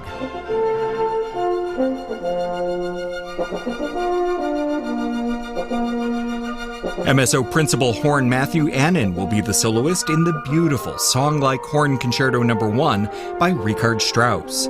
Also on the program, the Serenade No. 2 by Johannes Brahms, and these concerts will conclude with Mozart's Tour de Force Final Symphony, best known by its nickname, Jupiter. Jupiter and Serenade runs June 9th through the 11th only. The number again for tickets is 414-291-7605 or online at mso.org. Wesley is a truck driver. I drive a truck, and I love what I do. A truck driver with IRS troubles. They told me I owed them $43,000. It got really bad. Quite a few letters in the mail. They were talking about wage garnishment, coming after my house, my car. Yeah, they don't play around. I seriously thought that I was going to lose everything. One sleepless night, Wesley finally made a call to Optima Tax Relief at 2 a.m. Kind of figured I'd get a machine, but I didn't. I actually got to talk to an actual person in the middle of the night. He found just what he was looking for. Oh, they were great people. You need a team of people that know what they're doing. Optima Tax, they know what they're doing. Optima Tax Relief came through with flying colors. I saved an incredible amount of money. Happy don't even come close. I was absolutely overjoyed. Take Wesley's advice. If you're in any kind of trouble with the IRS, call Optima Tax Relief. Don't trust anybody else. Call Optima for a free consultation. Call 800-343-6460. 800-343-6460. 800-343-6460. Optima Tax Relief. Some restrictions apply. For complete details, please visit OptimaTaxRelief.com. Semper Fi Roofing and Exteriors. Certainty Diamond Level Select Shingle Masters. The best of the best. That's why you can feel confident in choosing us to install your new roof. We keep you safe, warm, and dry. Semper Fi. WTMJ's Vince Vitrano here for Sister Bay Furniture. Summer is finally here. Time for patio parties, graduation parties, backyard games, firing up the grill. You're going to want to enjoy some quality outdoor time with your friends and family, and everyone will enjoy relaxing on your Sister Bay Furniture. Sister Bay Furniture is premium, high-quality outdoor furniture that is built in Wisconsin and built for Wisconsin. Built from premium and sustainable materials, Sister Bay designs and builds patio furniture to survive years of Wisconsin weather. That's commercial-grade quality for your outdoor space. Customize your Sister Bay furniture set. Pick from several different styles and colors to fit your unique outdoor space. And if you need professional help, Sister Bay Furniture offers a team of in-house experts that help you plan and create the outdoor space of your dreams. Don't wait till the next beautiful day this year. Get out to their showroom today. They're located in Sussex on Executive Drive, or visit the website SisterBayFurniture.com to shop the entire selection. Sister Bay Furniture, built in Wisconsin for Wisconsin. Welcome back to Jeff Wagner on WTMJ. 855-616-1620, which is the old National Bank talk and text line. There's this restaurant in Madison that just opened up. The owner says it's a no-tipping restaurant. I pay my employees $20 an hour. I don't expect customers to subsidize it. Well, yes and no, because you are going to be, if the place is going to stay in business, you are going to be subsidizing it because his food costs, what he charges customers, is going to have to reflect the fact that that's what he's paying his staff. So I guess that's the question. Would you rather go to a place where you're going to pay more, but you don't have to worry about tipping, or would you rather the traditional thing of tipping? Now, as I said earlier, I think this to me would be very controversial with servers. One of our texters says, hey, I'm a bartender. I can make $48 an hour on a slow night with tips. I would not work at this place that no tipping is allowed. If my job changed to that policy, the price of our steaks would be $150 and a medium price wine would be about the same. So you have to pay for it one way or the other. Margie in Mugwanago. Margie, you're on WTMJ. Good afternoon. Good afternoon. Yeah. my thought on this is you're damned if you do and damned if you don't, I guess, because I have worked in a restaurant in the back of the house, and my sister has been in the front of the house as a waitress. And yes, she made more than I did, but at the same time, the back of the house will make the front of the house look good or bad, depending on how well everybody works together. Right. And if you're, either way, if you're disgruntled because you don't make a lot of money and you're in the back of the house and you're not making sure the dishes are washed and there's enough silverware and bowls and plates and everything for the front, then the front's going to look bad. If you put out crappy food or it doesn't look good, then the waitress is not going to get tipped as well either. So it's one of those things. And my thought process was, what about at the end of the night, everybody makes the same amount, and then the back of the house makes X, and if the front of the house wants to see if they're doing better, then they get ranked by the customers. The customers put in a ranking, and that's how their bonus, quote-unquote, tips work. Yeah, thanks for calling. I mean, I got to think that's too much work. I mean, I guess from the perspective of the customers, I mean, I think you have to go one way or the other. Now, it's interesting because I'm getting swamped with texts on this, and the majority of people say the concern is that if you don't have a system of tipping, what will happen is there will be there'll be a decline in service. That then there's no incentive to be a good waiter or a good waitress, a good server. I don't know if that's necessarily the case. See, I think the happy medium on this, and there's a lot of places that I frequent that do this. They say that there's a minimum tip that's built in. They haven't done away with tipping, but it's made clear at the beginning that there is going to be there's a 15% or a 20%, whatever the number might be, gratuity that is built in. And it's going to be added to your bill, but customers have the option to change that. So, if you want to add $1 more or something, you can do that. If you want to subtract $1, if you want to not tip at all because of that experience, you can do that. That's kind of the happy medium in this.